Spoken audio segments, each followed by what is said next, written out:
जय हिंद दोस्तों, मैं अमरनाथ आप सभी लोगों का स्वागत करता हूं अपने YouTube चैनल फिजिक्स गुरुजी पर। आज हम बात करेंगे अपने अगले लेक्चर के बारे में। मैंने अभी तक जो आप लोगों को कवर कराए हैं टॉपिक, वो थे इलेक्ट्रिक पोटेंशियल। पोटेंशियल का पूरा टॉपिक मैंने आपको बता दिया है। दूसरा हमने बताया था इक्वी पोटेंशियल सरफेस, वो भी कंप्लीट हो गया था। और थर्ड हमने पढ़ा था उसके बाद इलेक्ट्रिक पोटेंशियल एनर्जी। फिर पढ़ा था हमने कैपेसिटर। कैपेसिटर में हमने बहुत अलग अलग टाइप की क्वेश्चन सॉल्व करे, कुछ डेरिवेशन भी देखे। फिर हमने पढ़ा था redistribution of charge, energy density. इस टाइप के टॉपिक हमारे हो गए हैं। आज हम बात करेंगे, हमारा लास्ट टॉपिक है इस चैप्टर का, जिसे बोलते हैं पोलराइजेशन और डाइलेक्ट्रिक्स। ठीक है, इसके बाद हमारे कुछ न्यूमेरिकल रहेंगे और वो न्यूमेरिकल हम सॉल्व करेंगे। ठीक है, सभी लोग कॉपी पेन निकाल लें और स्टार्ट करते हैं लेक्चर नंबर 5। ठीक है, चलिए आज के दिन का पहला टॉपिक। पहला हमारा क्या लिखा है, डाइलेक्ट्रिक्स क्या होते हैं। पहला क्या लिखा है, डाइलेक्ट्रिक्स एक्चुअल में होते क्या है। ठीक है, तो डाइलेक्ट्रिक का कुछ नया मतलब नहीं होता है। डाइलेक्ट्रिक एक तरह का इंसुलेटर होता है। क्या होता है, एक तरह का इंसुलेटर होता है। ठीक है, मतलब डाइलेक्ट्रिक एक इंसुलेटर ही होते हैं। जैसे प्लास्टिक हो गया, रबर हो गया, वुड हो गया, ग्लास हो गया, माइका हो गया, ये सारे इंसुलेटर जो है ना, इनको हम डाइलेक्ट्रिक्स बोलते हैं। ठीक है, देखो जितने भी डाइलेक्ट्रिक्स हो या इंसुलेटर हो, इसमें क्या होगा, नंबर ऑफ इलेक्ट्रॉन्स और प्रोटॉन्स कम रहते हैं। फ्री इलेक्ट्रॉन्स क्या रहेंगे, कम रहते हैं। बस इतना सा ही अंतर होता है कंडक्टर और इंसुलेटर में। ठीक है, तो डाइलेक्ट्रिक्स एक्चुअल में क्या है, एक तरह का इंसुलेटर है। तो ये अपने से, अपनी बॉडी में से चार्ज को पास नहीं होने देगा। भाई अगर मैं मान लो मेरे पास ये प्लास्टिक का कोई ऑब्जेक्ट है, अब मैं यहाँ पर इलेक्ट्रॉन दे दूं, तो इलेक्ट्रॉन यहाँ से यहाँ नहीं जा पाएगा बीच में से। क्यों, क्योंकि इंसुलेटर है, इलेक्ट्रॉन जाएगा नहीं। लेकिन ये फोर्स लगाएगा, अगर यहाँ पर भी इलेक्ट्रॉन हो, यहाँ पर भी इलेक्ट्रॉन हो, तो दोनों एक दूसरे पे क्या लगाएंगे, फोर्स लगा सकते हैं। मतलब क्या हुआ, डाइलेक्ट्रिक्स क्या हुए, तो यहाँ डेफिनेशन लिख लेता हूं। एक बार मैं पहले स्क्रीन चेक कर लेता हूं ना, सही है। ये थोड़ा सा लाइट आ रही है, इसको देखता हूं मैं। चलिए लाइट तो हट गई है ना। चलिए, तो डाइलेक्ट्रिक्स की डेफिनेशन लिखते हैं सबसे पहले, है ना। तो डाइलेक्ट्रिक्स क्या होते हैं वो देखें। तो ये एक ऐसा सब्सटेंस होता है, it is a substance which does not allow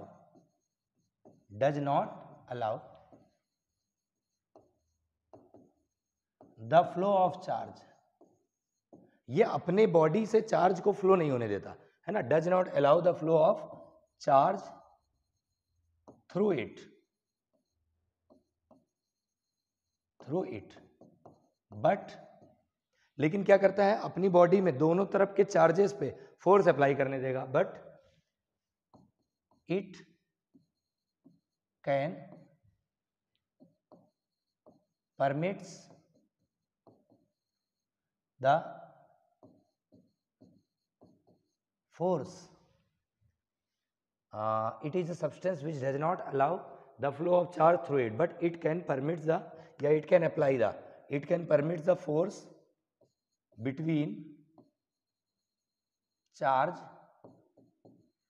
present at its opposite surface या opposite face, opposite surface। लेकिन अपोजिट सरफेस में अगर चार्ज रखे हुए हैं तो उसमें ये फोर्स अप्लाई करने देगा। मतलब कुछ इस टाइप से बात कर रहा हूं मैं। ये मान लेता हूं मेरे पास डाइलेक्ट्रिक है, ऐसा मैंने इसको यहां पे इलेक्ट्रॉन दे दिए ऐसे, तो ये इलेक्ट्रॉन इससे पास तो करेगा नहीं। क्यों, क्योंकि डाइलेक्ट्रिक है, एक तरह का इंसुलेटर है। और यहां पर भी मान लो इलेक्ट्रॉन दे दिए, तो ये इलेक्ट्रॉन पास नहीं करेगा एक दूसरे से। या प्लस ले लो, कुछ भी ले लो, यहां प्लस ले लेता हूं मैं, तो ये इलेक्ट्रॉन इधर जा नहीं पाएगा। लेकिन ये दोनों एक दूसरे पे क्या करेंगे, फोर्स अप्लाई करेंगे। इसे क्या बोलते हैं, डाइलेक्ट्रिक्स। ठीक है, अब हम आते हैं टाइप्स के बारे में बात करते हैं। तो बेसिकली हमारे पास दो टाइप के डाइलेक्ट्रिक्स होते हैं। पहला होता है, इसे बोलते हैं पोलर डाइलेक्ट्रिक्स, और सेकेंड जो है उसे बोलते हैं नॉन पोलर डाइलेक्ट्रिक। तो हमारे पास दो तरह के डाइलेक्ट्रिक्स होते हैं, एक पोलर होता है, एक नॉन पोलर होता है। इसके बारे में भी हम बात करते हैं। मैं पहले आपको एक चीज और बता दूं कि एक्चुअल में पिछले लेक्चर में क्या हुआ था, मैंने जब कनेक्ट किया था ना माइक, तो वो कॉर्ड कनेक्ट नहीं हुआ था, तो उसमें क्या आवाज़ जो है ना बहुत ही स्लो आ रही और थोड़ा सा इको आ रहा है। तो आप लोग उसको थोड़ा वॉल्यूम बढ़ा के समझने की कोशिश करना। बहुत अच्छी चीज़ें मैंने उसे बताई थी, बहुत अच्छे अच्छे क्वेश्चन भी कराए थे। तो उसके मैं नोट्स मैंने टेलीग्राम में डाल दिए थे, आप उसको डाउनलोड कर सकते हैं। ठीक है, तो थोड़ा सा इस चीज़ का ध्यान रख लेना, क्योंकि इस बार मैंने वैसे कनेक्ट कर दिया है, पिछली बार मिस्टेक हो गई थी। ठीक है, चलिए वापस से आ जाते हैं। तो डाइइलेक्ट्रिक्स तो क्लियर हो गया, एक तरह का इंसुलेटर होता है जो अपनी बॉडी से चार्जेस को पास नहीं होने देगा, बट ये फोर्स अप्लाई करने देता है। कितने टाइप के होते हैं? दो टाइप के, एक होता है पोलर, एक होता है नॉन पोलर। अब पोलर और नॉन पोलर क्या होते हैं उसके बारे में बात करते हैं। देखो, पोलर डाइइलेक्ट्रिक्स ऐसे डाइइलेक्ट्रिक्स होते हैं जो पोलर मॉलिक्यूल से मिलके बने। किससे बने? जो पोलर मॉलिक्यूल से मिलके बने। अब पोलर मॉलिक्यूल से जो बने उसे पोलर डाइइलेक्ट्रिक बोलेंगे, और जो नॉन पोलर मॉलिक्यूल से मिलके बने उसे नॉन पोलर डाइइलेक्ट्रिक बोलेंगे। प्रॉब्लम ये है कि पोलर मॉलिक्यूल्स क्या होते हैं? क्या पोलर मॉलिक्यूल्स क्या होते हैं? यार इससे छोटा नहीं होगा क्या? मुझे थोड़ा स्पेस चाहिए ज़्यादा शायद। चलो, पोलर मॉलिक्यूल क्या होते हैं वो समझते हैं। तो पोलर मॉलिक्यूल ऐसे मॉलिक्यूल होते हैं जिसका पॉजिटिव चार्ज और नेगेटिव चार्ज का सेंटर ऑफ मास कोइंसाइड ना करे। ठीक है, मतलब क्या हुआ? पॉजिटिव मतलब प्रोटॉन और नेगेटिव मतलब इलेक्ट्रॉन, इन दोनों का सेंटर ऑफ मास कोइंसाइड ना करे, उसे हम बोलते हैं पोलर मॉलिक्यूल। ठीक है, मतलब यहां अगर डेफिनेशन लिखें तो लिख सकते हैं द सब्सटेंस, ये मॉलिक्यूल लिख लो ज्यादा बेटर है, the molecule which positive and the molecule in which लिखना, in which the center of mass, center of mass मतलब समझ आ गया होगा आप लोगों को, center of mass of positive charge, positive charge does not collide with, does not coincide, not collide sorry, coincide with, coincide with the negative charge is called polar molecule. ये ध्यान रखना, अभी हम पोलर मॉलिक्यूल की बात कर रहे हैं। तो पोलर मॉलिक्यूल में क्या हुआ? पॉजिटिव चार्ज का और नेगेटिव चार्ज का सेंटर ऑफ मास कोइंसाइड नहीं करता है। ठीक है, एंड द डाइइलेक्ट्रिक्स, और ये डाइइलेक्ट्रिक्स को क्या बोलते हैं? And the dielectrics which is made up of polar molecule, जो पोलर मॉलिक्यूल से मिलके बनते हैं, is called polar dielectrics, is called polar dielectrics. तो ये तो भैया एक डेफिनेशन हो गई हमारी, और बहुत ही कम पूछा जाता है टॉपिक, बट हमें आना चाहिए कि एक्चुअल मीनिंग क्या है, ताकि डेफिनेशन आप लिख सको।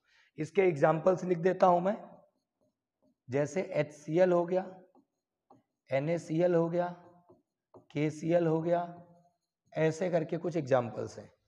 ठीक है, तो पहला हमें ये पता चल गया कि जो पोलर मॉलिक्यूल होते हैं वो क्या होते हैं? जिनका पॉजिटिव चार्ज का और नेगेटिव चार्ज का सेंटर ऑफ मास कोइंसाइड नहीं करता है, उसे हम बोलते हैं पोलर मॉलिक्यूल।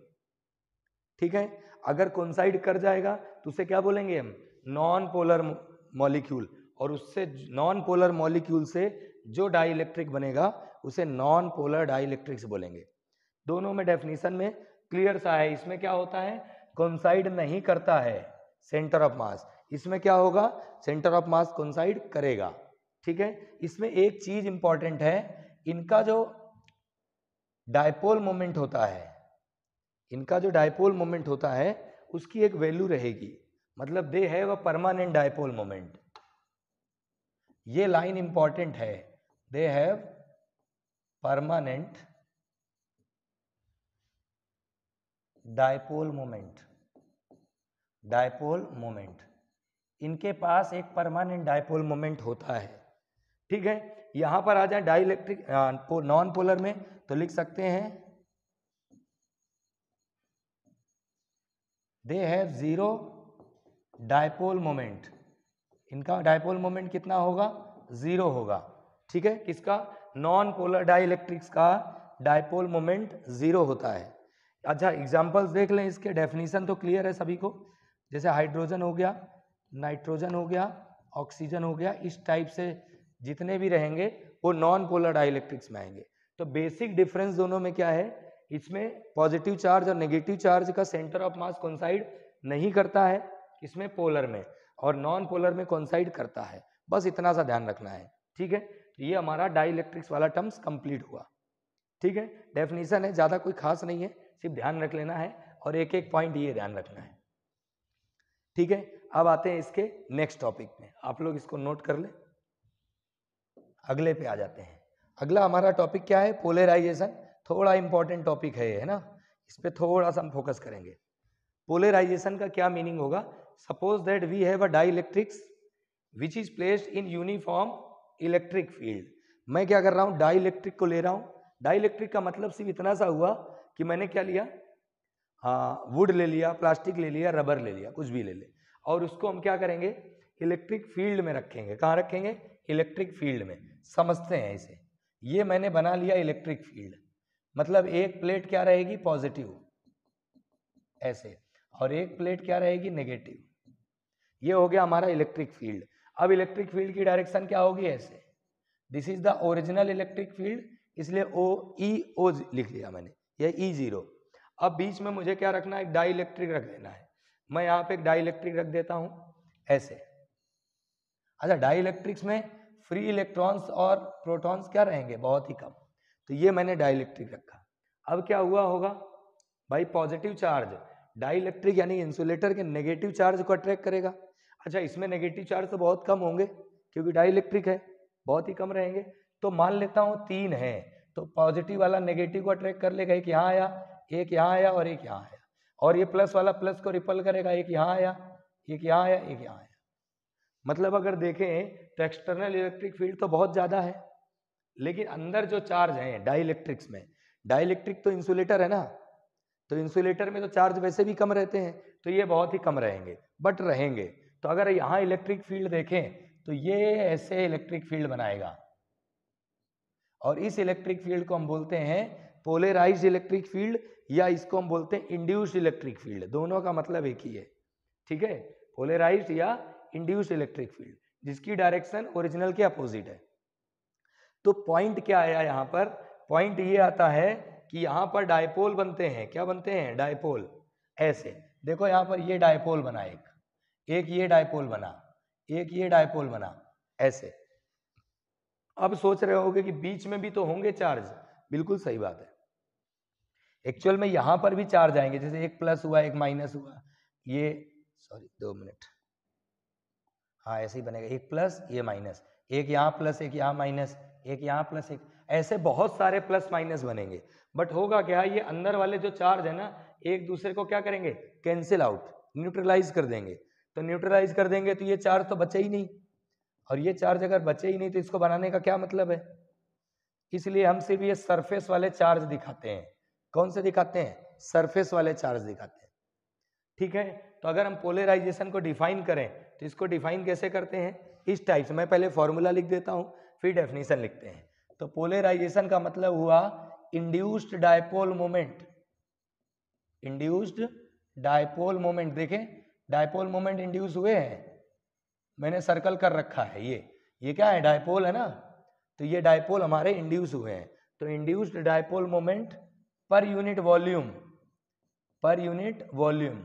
वॉल्यूम क्यों लिया है? क्योंकि मैंने डाइलेक्ट्रिक पूरा फिल करा है। भाई एक प्लेट इधर है, दूसरी प्लेट इधर है, पूरा डाइलेक्ट्रिक फिल करोगे ना, तो जो हमने फिल करा है वो क्या है? वॉल्यूम है। लेकिन जो चार्ज आए हैं वो तो सिर्फ सरफेस में आए हैं, इधर साइड पूरा प्लस, इधर पूरा माइनस, तो चार्ज तो सिर्फ सरफेस में आया ना, तो उसका थोड़ा सा ध्यान रखेंगे। कैसे? P को मैं लिख सकता हूं, डायपोल मोमेंट का फॉर्मूला क्या? Q into L. ये हुआ डायपोल मोमेंट का फॉर्मूला, चार्ज इनटू लेंथ। भाई दोनों के बीच की लेंथ तो डी है ना, ये पूरा फिल करते हैं ना, वो गैप दिखा देते हैं समझने के लिए, बाकी ये पूरा फिल रहता है डाइलेक्ट्रिक, यहां से लेके लास्ट तक। तो चार्ज कौन सा? Polarised charge. ये जो चार्जेस आए हैं ना, इनको हम पोलराइज्ड चार्ज बोल देते हैं। तो ये हो गया पोलराइज्ड चार्ज और डिस्टेंस। वॉल्यूम को क्या लिखेंगे? Area into length. एरिया कौन सा? जो कैपेसिटर की प्लेट बनाई है उसका एरिया, और दोनों के बीच की डिस्टेंस। यहाँ डी से डी कट हो जाएगा, तो हमारे पास जो फॉर्मूला आया वो क्या आया? Q बाय ए। और चार्ज अपॉन एरिया को हम लोग कुछ बताते थे, surface charge density. I think सबको याद होगा, सरफेस चार्ज डेंसिटी किसे बोलते थे? Charge upon area. लेकिन ये पोलराइज्ड का सिंबल बनाना है P, क्योंकि ये पोलराइज्ड सरफेस चार्ज डेंसिटी है। मतलब हमने फिल जब करा डाइलेक्ट्रिक तो वॉल्यूम में फिल करा, लेकिन मिला तो सिर्फ चार्ज हमें सरफेस में मिला। कैसा मिला? सरफेस में। ठीक है, इसकी डेफिनेशन लिखते हैं, एक बार देखता हूं, सही है, डेफिनेशन लिख लेते हैं। देखें तो अगर इसकी डेफिनेशन लिखे तो डेफिनेशन कैसे बनेगी? पहले यूनिट लिख लो यहीं पर, तो यूनिट यहां से लिखे तो क्या आएगा? कूलम पर मीटर स्क्वायर। भाई पी पोलराइजेशन डेंसिटी भी इसका नाम रहेगा, तो ये चार्ज अपॉन एरिया क्या बोलेंगे? कूलम पर मीटर स्क्वायर। डेफिनेशन देखते हैं इसकी। डेफिनेशन लिखें तो कैसे बोल सकते हैं? The induced dipole moment, the induced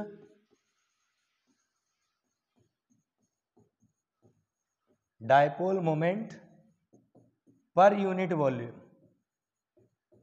पर unit volume is known as polarisation, या इसी को हम एक और नाम से जानते हैं, इसे बोलते हैं पोलराइजेशन डेंसिटी। पोलराइजेशन डेंसिटी, ये दो नाम होते हैं, पोलराइजेशन डेंसिटी भी होता है और पोलराइजेशन भी होता है। ठीक है, तो ये हमारा पोलराइजेशन का टॉपिक है और ये बहुत ही इंपॉर्टेंट है। सीबीएसई में इसका क्वेश्चन पूछा जाता है, स्टेट बोर्ड में तो कम आता है, बट सीबीएसई में ज्यादा पूछा जाता है ना, और आईसीएसई में भी पूछा जाता है। ठीक है, आज थोड़ा गर्मी ज्यादा है यहाँ पर, ह्यूमिडिटी बहुत हो रही है ना, फैन ऑन नहीं कर सकता हूँ, अदरवाइज यहाँ पर थोड़ा फ्लक्चुएशंस आने स्टार्ट हो जाते हैं। चलिए, तो हमारा पोलराइजेशन भी क्या हुआ? कंप्लीट हो गया। आप लोग प्रॉपर नोट्स बनाते रहना, इससे ज़्यादा डिटेल में नहीं मिलेगा आपको। ठीक है, मैं सारी चीज़ें बता देता हूँ, चाहे जेडबलई का मेंस पेपर देना हो या नीट के एग्जाम देना हो, आपको इससे ज़्यादा कहीं नहीं बताया जाएगा। ठीक है, नेक्स्ट पे आ जाते हैं, अगला क्या है? अब आता है हमारा इलेक्ट्रिक फील्ड के बारे में बात करेंगे। किसके बारे में बात करेंगे? Electric field inside the dielectric. ये 1 मार्क्स के लिए बहुत ही इंपॉर्टेंट है। ठीक है, तो हमें क्या करना है? पहले इलेक्ट्रिक फील्ड बना देना है और फिर डाइलेक्ट्रिक को रखना है और बताना है इलेक्ट्रिक फील्ड क्या होगा। तो यहां पर मैं बना देता हूं, चाहता तो मैं पिछले डायग्राम को भी ले सकता था, ऐसा ऐसे। ये मैंने ले लिया इलेक्ट्रिक फील्ड। कहाँ है इलेक्ट्रिक फील्ड? बाहर की तरफ ऐसे जा रहा है, एक्सटर्नल इलेक्ट्रिक फील्ड है, E0 लिख दिया। ठीक है, अब मैं यहाँ पे क्या करूंगा? डाइलेक्ट्रिक प्लेस कर देता हूं, थोड़ी देर पहले रखा था हमने, वैसे मैंने यहाँ डाइलेक्ट्रिक रख दिया। जैसे डाइलेक्ट्रिक रखोगे यहाँ क्या बनेंगे? माइनस चार्ज, यहाँ क्या बनेंगे? Plus charge. मतलब इलेक्ट्रिक फील्ड की डायरेक्शन क्या हो गई? Opposite to external electric field, ऐसा हो गया। तो मैं अगर नेट इलेक्ट्रिक फील्ड निकालूं, कितना नेट इलेक्ट्रिक फील्ड, तो वो क्या होगा? भाई कॉमन सी बात है, एक्सटर्नल इलेक्ट्रिक फील्ड ज्यादा होगा और जो पोलराइज्ड हुआ वो इलेक्ट्रिक फील्ड कम होगा। क्यों? क्योंकि ये डाइलेक्ट्रिक है। अगर ये कंडक्टर होता, क्या होता? कंडक्टर, तो ये दोनों क्या होते? इक्वल होते। ठीक है, चलिए, तो इसको मैं ऐसे लिख सकता हूं, एक्सटर्नल माइनस पोलराइज्ड। ये हो गया हमारा नेट इलेक्ट्रिक फील्ड का फॉर्मूला। इंपॉर्टेंट है सिर्फ इतना सा ही, यही बस। अगर कंडक्टर रखते इलेक्ट्रिक फील्ड में तो ये दोनों क्या होते? बराबर, तो आंसर क्या आता? 0। मैंने बताया हुआ है एक लेक्चर में। ठीक है, ये हमारा कंप्लीट हो गया इलेक्ट्रिक फील्ड। आप लोग प्रॉपर देखो, नोट्स बनाते रहो और थोड़ा ध्यान देते रहो, है ना, एग्जाम आती जा रही है, थोड़ा थोड़ा पढ़ते रहोगे तो सभी हो जाएगा। ठीक है, और पढ़ना जरूरी है, पढ़ते जरूर रहना, और खेलते कूदते भी रहना, हंसते रहना। ऐसा कुछ भी नहीं है कि सिर्फ पढ़ाई पढ़ाई में रह गए। चलिए नेक्स्ट हमारा आता है इलेक्ट्रिक ससेप्टिबिलिटी। पहला इसका मीनिंग क्या होता है ससेप्टिबिलिटी का। तो इलेक्ट्रिक ससेप्टिबिलिटी का मतलब होता है कोई भी डाइलेक्ट्रिक ले लेते हैं या कोई मटेरियल ले लेते हैं, वो मटेरियल जो है कितनी जल्दी वो इलेक्ट्रिक फील्ड को ले लेता है, कितना जल्दी वो इलेक्ट्रिक फील्ड को एब्जॉर्व कर लेता है, ठीक है, उसे बोलते हैं इलेक्ट्रिक ससेप्टिबिलिटी। मतलब ये होता है अगर मैं उसको इलेक्ट्रिक फील्ड दूं, क्या दूं, इलेक्ट्रिक फील्ड अप्लाई करूं उसके अक्रॉस, तो वो ज्यादा से ज्यादा पोलराइज हो जाए, ज्यादा से ज्यादा पोलराइज हो जाए। जितना मान लो मैंने ये मान लो कोई मटेरियल लिया और यहाँ रख दिया डाइलेक्ट्रिक्स को इलेक्ट्रिक फील्ड में, अगर मैंने इसको रखा इसमें 3 डायपोल बने, कितने बने 3, मैं दूसरा मटेरियल लेता उसमें 30 बन जाते, तो ससेप्टिबिलिटी किसकी ज्यादा होती, जिसमें 30 डायपोल बनते। मतलब ससेप्टिबिलिटी का क्लियर सा मतलब है इलेक्ट्रिक फील्ड में रखने में जिसमें ज्यादा डायपोल मोमेंट इंड्यूस हो जाते हैं उसे क्या बोलते हैं, इलेक्ट्रिक ससेप्टिबिलिटी। देखें यहां पर कैसे, जैसे मैं बात करूं स्मॉल इलेक्ट्रिक फील्ड ले लेता हूं, उसकी कंडीशन है देखो, फॉर स्मॉल इलेक्ट्रिक फील्ड, ऐसा क्यों ले रहे हैं वो बताते हैं ना। अगर इलेक्ट्रिक फील्ड हमने स्मॉल ली है उस समय क्या होता है, polarisation directly proportional to electric field रहता है। कैसे वो समझो, मान लेता हूं मैं कि भाई इसमें कितने हैं 10 इलेक्ट्रॉन और 10 प्रोटॉन हैं, डाइलेक्ट्रिक में कितने हैं 10 और 10, मतलब न्यूट्रल है एक तरह से। मैंने इलेक्ट्रिक फील्ड अप्लाई करी 2 न्यूटन पर कूलम की, कितनी 2 न्यूटन पर कूलम की, तो यहाँ पर डायपोल इंड्यूस होना शुरू हो जाएंगे। तो मान लेते हैं 2 डायपोल बने, 1 2 बने, मैंने इलेक्ट्रिक फील्ड बढ़ा दिया, 2 से मैंने इलेक्ट्रिक फील्ड 10 कर दिया, तो डायपोल मोमेंट और बनेंगे, मान लेते हैं 5 डायपोल बन गए, फिर मैंने इलेक्ट्रिक फील्ड और बढ़ाया, मैंने इलेक्ट्रिक फील्ड 20 कर दिया, जैसे 20 करा मान लेते हैं 10 डायपोल बन गए, तो डायपोल 10 बन गए, 10 ही थे इलेक्ट्रॉन, 10 प्रोटॉन थे डाइलेक्ट्रिक्स के अंदर। अब मैं अगर इलेक्ट्रिक फील्ड और बढ़ाऊंगा तो अब पोलराइजेशन नहीं हो पाएगा, भाई जितने चार्ज थे उतने तो बन गए, उससे ज्यादा पोलराइज नहीं हो पाएगा, इसीलिए लिखते हैं स्मॉल इलेक्ट्रिक फील्ड में E और P दोनों डायरेक्टली प्रोपोर्शनल रहते हैं। भाई इसका मतलब ये नहीं कि इलेक्ट्रिक फील्ड बढ़ाते जाओ पोलराइजेशन होता जाएगा, भाई पोलराइजेशन तब तक होगा जब तक कि इसके चार्ज हैं, जितने चार्ज थे सब आ गए सरफेस में, अब उससे ज्यादा तो आ नहीं सकते। और आप सोचोगे नहीं इलेक्ट्रिक फील्ड और बढ़ाओ और पोलराइजेशन हो, तो पॉसिबल नहीं है। ठीक, इसको अगर समझना हो तो दोस्तों पे समझ सकते हो, दोस्त है कोई आपका, आप उसको कुछ खाने की चीज दे दो या पीने की, मान लेता हूं मैं कोल्ड ड्रिंक 1 दी तो एक दोस्त आया, 2 रखी 2 आए, जितने रूम के अंदर होंगे सभी आ जाएंगे। अब इसका मतलब नहीं कि आप कोल्ड ड्रिंक बढ़ाते जाओ तो लोग ज्यादा आते जाएंगे, भाई जितने क्लास में लोग हैं उतने ही आ पाएंगे ना बाहर, ठीक है। तो जितने चार्ज इसके अंदर थे सब आ गए, मतलब पोलराइजेशन उतना ही होगा जितनी इलेक्ट्रिक फील्ड हम बढ़ाएंगे, बट स्मॉल इलेक्ट्रिक फील्ड के लिए कंडीशन ध्यान रखें, ठीक है। अब मैं क्या करूंगा, प्रोपोर्शनल का साइन हटा देता हूं यहां पर, इसके आगे यहां पर आ जाओ, तो मैं यहां पे प्रोपोर्शनल का साइन हटाता हूं, तो यहां पे कांस्टेंट आता है एप्सिलॉन 0 काई,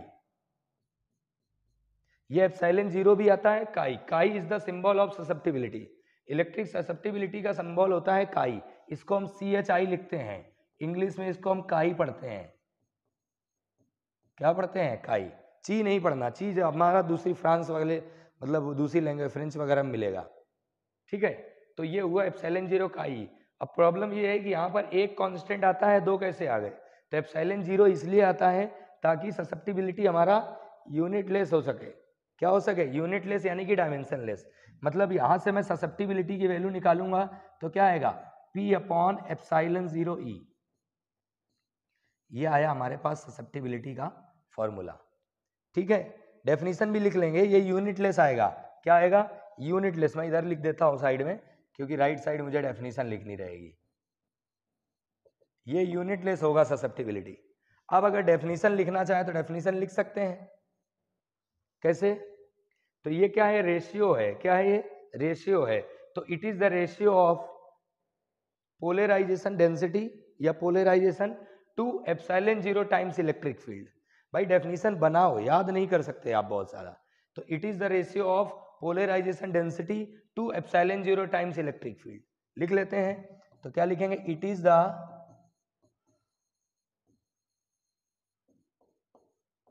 ratio of polarisation density to epsilon 0 times electric field.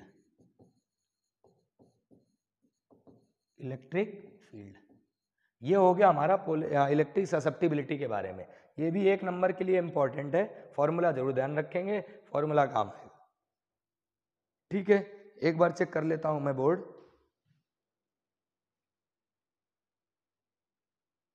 सही आ रहा है वैसे तो, कोई दिक्कत वाली बात नहीं है। चलिए नेक्स्ट पे आते हैं, अगला। अब हमारे पास एक छोटा सा रिलेशन है, 2 नंबर के लिए इंपॉर्टेंट रहता है, तो उससे थोड़ा ध्यान रखेंगे ना।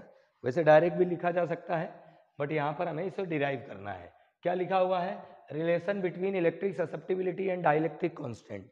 हमें यहाँ पर सिर्फ फॉर्मूले यूज करने हैं, ज़्यादा से ज़्यादा फॉर्मूले ही याद रखोगे तो क्वेश्चन बनेगा। अच्छा, सबसे पहले क्या लिखे? हमें इलेक्ट्रिक फील्ड के बारे में पता है। किसके बारे में? इलेक्ट्रिक फील्ड के बारे में। तो पता क्या है? एक्सटर्नल इलेक्ट्रिक फील्ड को मैंने अभी लिखा था E equal to E0 minus E polarised EP, ऐसा लिखा था। अब इसी में हम थोड़ा सा खेल खेलेंगे और आंसर आएगा। क्या करें इसमें? E को E लिखा, E0 को E0 लिखा, EP को क्या लिख सकते हैं? इलेक्ट्रिक फील्ड है पोलराइज्ड, इसको E को मैं सिग्मा बाय एप्सिलॉन 0 नहीं लिख सकता भाई? इलेक्ट्रिक फील्ड होती है कैपेसिटर के अंदर, यही रहता था E equal to sigma by epsilon 0। तो अब इसको मैं क्या लिखूंगा? आगे लिख देता हूं E0 माइनस सिग्मा को मैं क्या लिख सकता हूं? P। सिग्मा को क्या लिख सकता हूं? P। देखो यहाँ पे हमने लिखा है सिग्मा P को हमने क्या लिखा था? पोलराइजेशन। ये देखे लिखा है सिग्मा P को क्या लिखते हैं? P। ठीक है, तो मैंने यहाँ पे इसको P लिख दिया। ठीक है, फॉर्मूले साइड में लिखेंगे अभी। फिर इसको E को E लिखा, E0 को E0 लिखा। अब P की वैल्यू को क्या लिख रहे हैं? पोलराइजेशन का एक फॉर्मूला देखें, यहाँ पर आया हुआ है। P को लिख सकते हैं एप्सिलॉन 0 काई E, लिख सकते हैं। तो मैंने इसको लिख दिया एप्सिलॉन 0 काई इंटू E अपॉन में एप्सिलॉन 0। एप्सिलॉन 0 से एप्सिलॉन 0 कट हो गया, तो E की वैल्यू कितनी आ गई? E0 माइनस काई E। ठीक है, अब यहाँ पे हमें क्या लाना है? हमें डाइलेक्ट्रिक कांस्टेंट लाना है। तो डाइलेक्ट्रिक कांस्टेंट के लिए क्या करो? E से डिवाइड कर दो। तो यहाँ लिख देते हैं divide by E, divide by E on both side. दोनों साइड हम E से डिवाइड कर देते हैं। जैसे डिवाइड करेंगे तो ये हो गया E बाई E, लिख लेते हैं। यहाँ हो गया E0 बाई E, और यहाँ लिख लेते हैं काई E बाई E। तो अगर ध्यान से देखे तो ये तो कट हो गया, ये भी कट हो गया है। क्या बचा? 1 equal to E0 by E को हम डाइलेक्ट्रिक कांस्टेंट बोलते हैं K। माइनस लगाया, ये क्या बचा? काई। ऐसे तो मैं अगर K को रोकूं डाइलेक्ट्रिक कांस्टेंट को, तो क्या बचेगा? 1 प्लस काई। ये हो गया हमारा फॉर्मूला। जो जो हमने यहाँ फॉर्मूले छोड़े थे उनको लिख लो साइड में। जैसे कि यहाँ पर हमने लिख दिया वेयर E को लिखा हमने सिग्मा बाय एप्सिलॉन 0। दूसरा सिग्मा P को हमने लिखा P, ऐसे। दूसरा यहाँ पर क्या लिखा हमने? यहाँ पे लिखा हमने P को P इक्वल टू एप्सिलॉन 0 काई E। ये भैया मैंने सारी चीजें मेंशन कर दी। छोटा सा डेरिवेशन है इंपॉर्टेंट, तो इस बात का थोड़ा ध्यान रखना। 2 नंबर में हो सकता है पेपर में देखने को मिले। ठीक है, ये भी हमारा कंप्लीट हो गया। नेक्स्ट पे आ जाते हैं। अब अगला हमारा शायद न्यूमेरिकल स्टार्ट होंगे, क्योंकि टॉपिक तो हो गया है। अच्छा, डाइलेक्ट्रिक स्ट्रेंथ रह गया है। एक बार मैं जरा वापस चेक करूं, क्योंकि थोड़ा सा मुझे प्रॉब्लम लग रही थी इसमें। चलिए, डाइलेक्ट्रिक स्ट्रेंथ वैसे तो ये सिलेबस में शायद है नहीं, बट हमें जान लेते हैं एक्चुअल में क्या होता है। तो देखो, डाइलेक्ट्रिक स्ट्रेंथ का मतलब होता है, जैसे कि आपने देखा होगा कि जो चार्ज होते हैं इलेक्ट्रॉन, वो एयर पे फ्लो नहीं करते हैं, हवा में नहीं आते हैं। स्विच बोर्ड के पास देखना आप, मेटल रहेगा, मेटल में हाथ नहीं लगाना, बाहर हाथ रखोगे आपको करंट नहीं लगेगा, क्योंकि इलेक्ट्रॉन हमारा सरफेस पे बाहर नहीं आ पाता, एयर पे इलेक्ट्रॉन ट्रेवल नहीं करता है। तो पॉइंट ये है कि एयर पे इलेक्ट्रॉन ट्रेवल क्यों नहीं करता, क्योंकि एयर की डाई इलेक्ट्रिक स्ट्रेंथ बहुत ज़्यादा होती है। अब डाई इलेक्ट्रिक स्ट्रेंथ का मतलब क्या होता है, ऐसी इलेक्ट्रिक फील्ड, हम इसको ऐसे बोले कि किसी भी इंसुलेटर की ऐसी स्ट्रेंथ जो कि इलेक्ट्रिक फील्ड का को पास ना होने दे, एक तरह से क्या ना होने दे, पास ना होने दे। ठीक है, इसका एक पहले डेफिनेशन लिखते हैं, फिर इसको थोड़ा सा डिटेल में समझेंगे, है ना। यहाँ देखें, इसे कैसे लिखेंगे, तो गर्मी इतनी ज़्यादा हो रही है आज।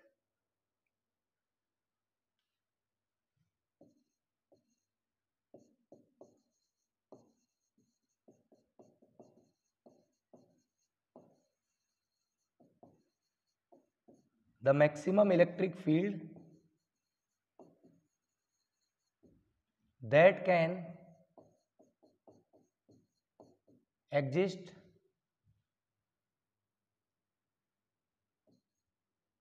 the maximum electric field that can exist without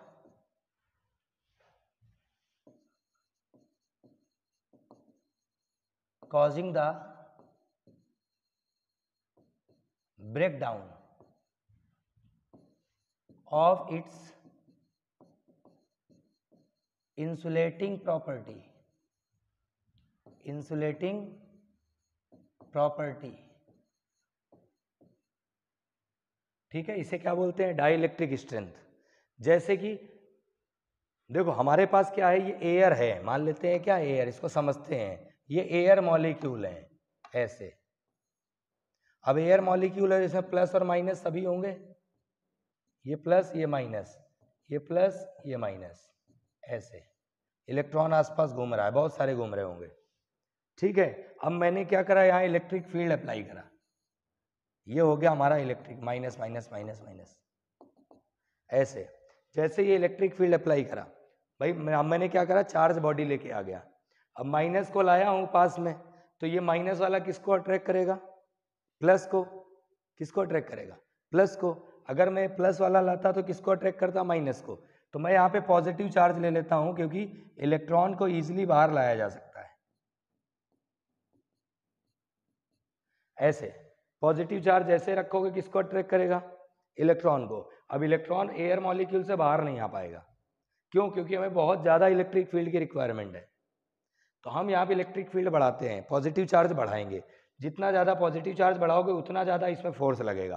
तो अगर मान लो गलती से भी इलेक्ट्रिक फील्ड बहुत ज़्यादा हो गया, तो ये इलेक्ट्रॉन यहाँ आ जाएगा, ये इलेक्ट्रॉन बाहर आ गया, ये इलेक्ट्रॉन बाहर आ गया, ये इलेक्ट्रॉन, ये वाला भी इलेक्ट्रॉन बाहर आ गया, ये इलेक्ट्रॉन भी इसका बाहर आ गया। तो यहाँ क्या बन गया, इलेक्ट्रॉन क्लाउड, ये चार्ज का क्लाउड्स बन गया। अब अगर आप यहाँ हाथ लगाओगे, ये एयर है बीच में ना भैया, यहाँ के बाद ये एयर है, मैंने अगर गलती से यहाँ हाथ लगाया तो मुझे क्या लगेगा, शॉक।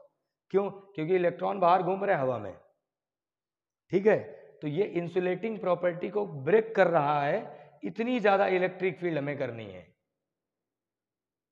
ठीक है, तो डाई इलेक्ट्रिक स्ट्रेंथ मतलब क्या हुआ, इतनी स्ट्रेंथ जिससे इलेक्ट्रिक फील्ड की जो उसकी इंसुलेटर की प्रॉपर्टी है उसको ब्रेक ना करे। देखो क्या लिखा है, maximum electric field that can exist without causing the breakdown of its insulating property.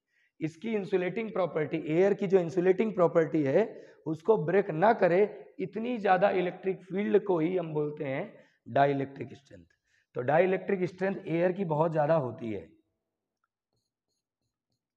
मुझे एक्यूरेट शायद ध्यान नहीं है, बट मैं लिखता हूं, तो फॉर एयर ये लिख लेता हूं, डाई इलेक्ट्रिक स्ट्रेंथ,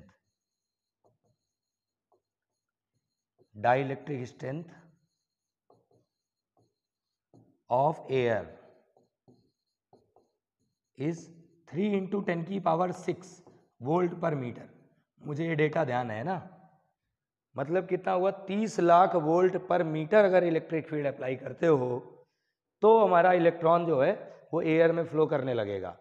अगर मॉइस्चर है तो और जल्दी करने लगेगा, मॉइस्चर अगर रहता है तो एयर में इलेक्ट्रॉन हमारा जल्दी फ्लो कर सकता है कम वोल्टेज में। लेकिन अगर यही मैं बात करूँ स्पेस में, वैक्यूम पे, तो वहाँ कभी भी करंट फ्लो नहीं करेगा। क्यों? क्योंकि वहाँ पे एयर मॉलिक्यूल होते ही नहीं है। ठीक है, तो इस बात का ध्यान रखना। एक स्पेस में कभी भी, स्पेस के लिए यानी कि वैक्यूम के लिए डाइलेक्ट्रिक स्ट्रेंथ क्या होता है? इन्फिनिटी। सॉरी। तो डाइलेक्ट्रिक स्ट्रेंथ मतलब क्या हुआ? इतनी ज्यादा इलेक्ट्रिक फील्ड जो कि किसी भी सब्सटेंस में एग्जिस्ट करे उसकी इंसुलेटिंग प्रॉपर्टी को ब्रेक किए बिना। ठीक है, तो ये है हमारा डाइलेक्ट्रिक स्ट्रेंथ। इतना कोई खास नहीं पूछा जाता है, थोड़ा ध्यान रखने के लिए है। इसी के बिहाफ में हम लोग इंसुलेटर बनाते हैं। जो आप के चीनी मिट्टी के इंसुलेटर देखते हो ना, पोल के ऊपर लगे रहते हैं, कैसे कलर, ब्राउन कलर में, डार्क ब्राउन कलर में देखने को मिलते हैं, है ना। या हाई टेंशन में देखते होगे, जो हाई टेंशन लाइन होती है वहां पर लगे रहते हैं ऐसे ऐसे ऐसे। ठीक है, या ऐसे भी लगे रहते हैं हॉरिजॉन्टल। तो ये हो गया डाइलेक्ट्रिक स्ट्रेंथ के बारे में। हाँ, क्वेश्चन क्या लिखा हुआ है? A slab of material of dielectric constant K, ठीक है, डाइलेक्ट्रिक कांस्टेंट क्या है? K, has the same area a as the plates of parallel plate. मतलब हमारे पास एक पैरेलल प्लेट कैपेसिटर है। क्या है? पैरेलल प्लेट कैपेसिटर है, और उस पैरेलल प्लेट कैपेसिटर में हमें क्या रखना है? एक स्लैब रखना है। देखें, जैसे मैंने मान लिया ये कैपेसिटर है, ये क्या है? कैपेसिटर है, ऐसा। अब यहाँ क्या करना है? हमें डाइलेक्ट्रिक रखना है जिसका एरिया क्या है? सेम है जितना कैपेसिटर का है। इसके बाद क्या बोला है? देखिए, एरिया क्या लिखा है? सेम, बट थिकनेस जो है जो थिकनेस 3d/4। जो हम डाइलेक्ट्रिक रख रहे हैं इसके अंदर, उसकी थिकनेस कितनी है? 3d/4। पहले ये देखें, दोनों प्लेट्स के बीच की डिस्टेंस d है, और यहाँ है 3d/4, ऐसे। अब ये क्वेश्चन आया कहाँ है वो देख लो थोड़ा ध्यान से। कहाँ आया है?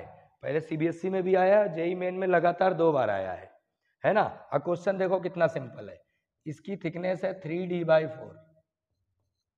अब यहां जो है वो क्या होगा? एयर। ये क्या होगा? एयर।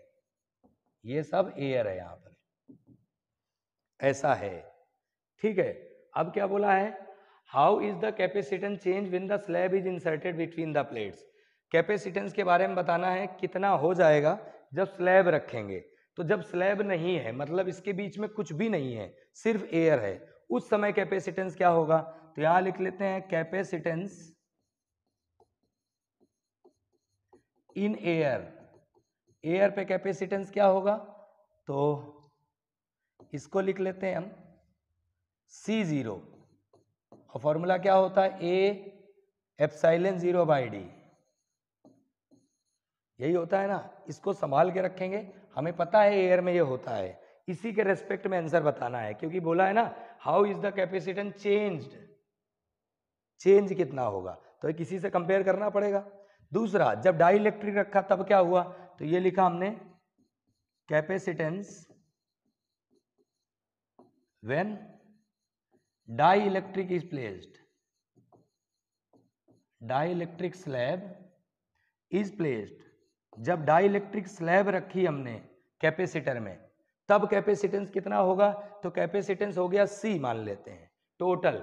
लेकिन यहां देखें तो दो चीजें, जो एक एयर और एक डाइलेक्ट्रिक, दोनों कैसे हैं? सीरीज में रखे हैं। और सीरीज के लिए फॉर्मूला क्या होता है? 1/c = 1/c1 और प्लस 1/c2। तो 1/c1 मतलब इसका, एयर का। तो एयर का पहले कैपेसिटेंस लिखें, इसी से लिख देता हूं। फॉर्मूला क्या होता है? A/0/d।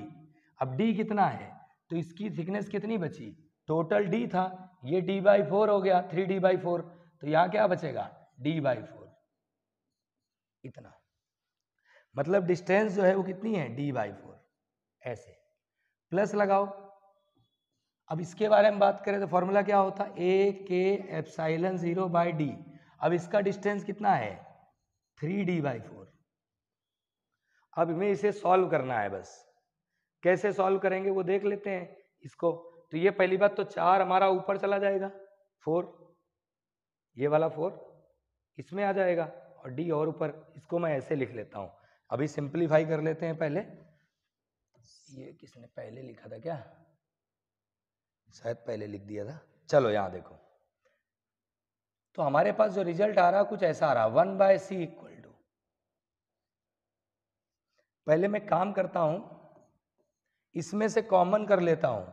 क्या करता हूं? कॉमन। क्या? a एप्सिलॉन 0/d कॉमन हो रहा है, तो इसको ऐसे लिख लो।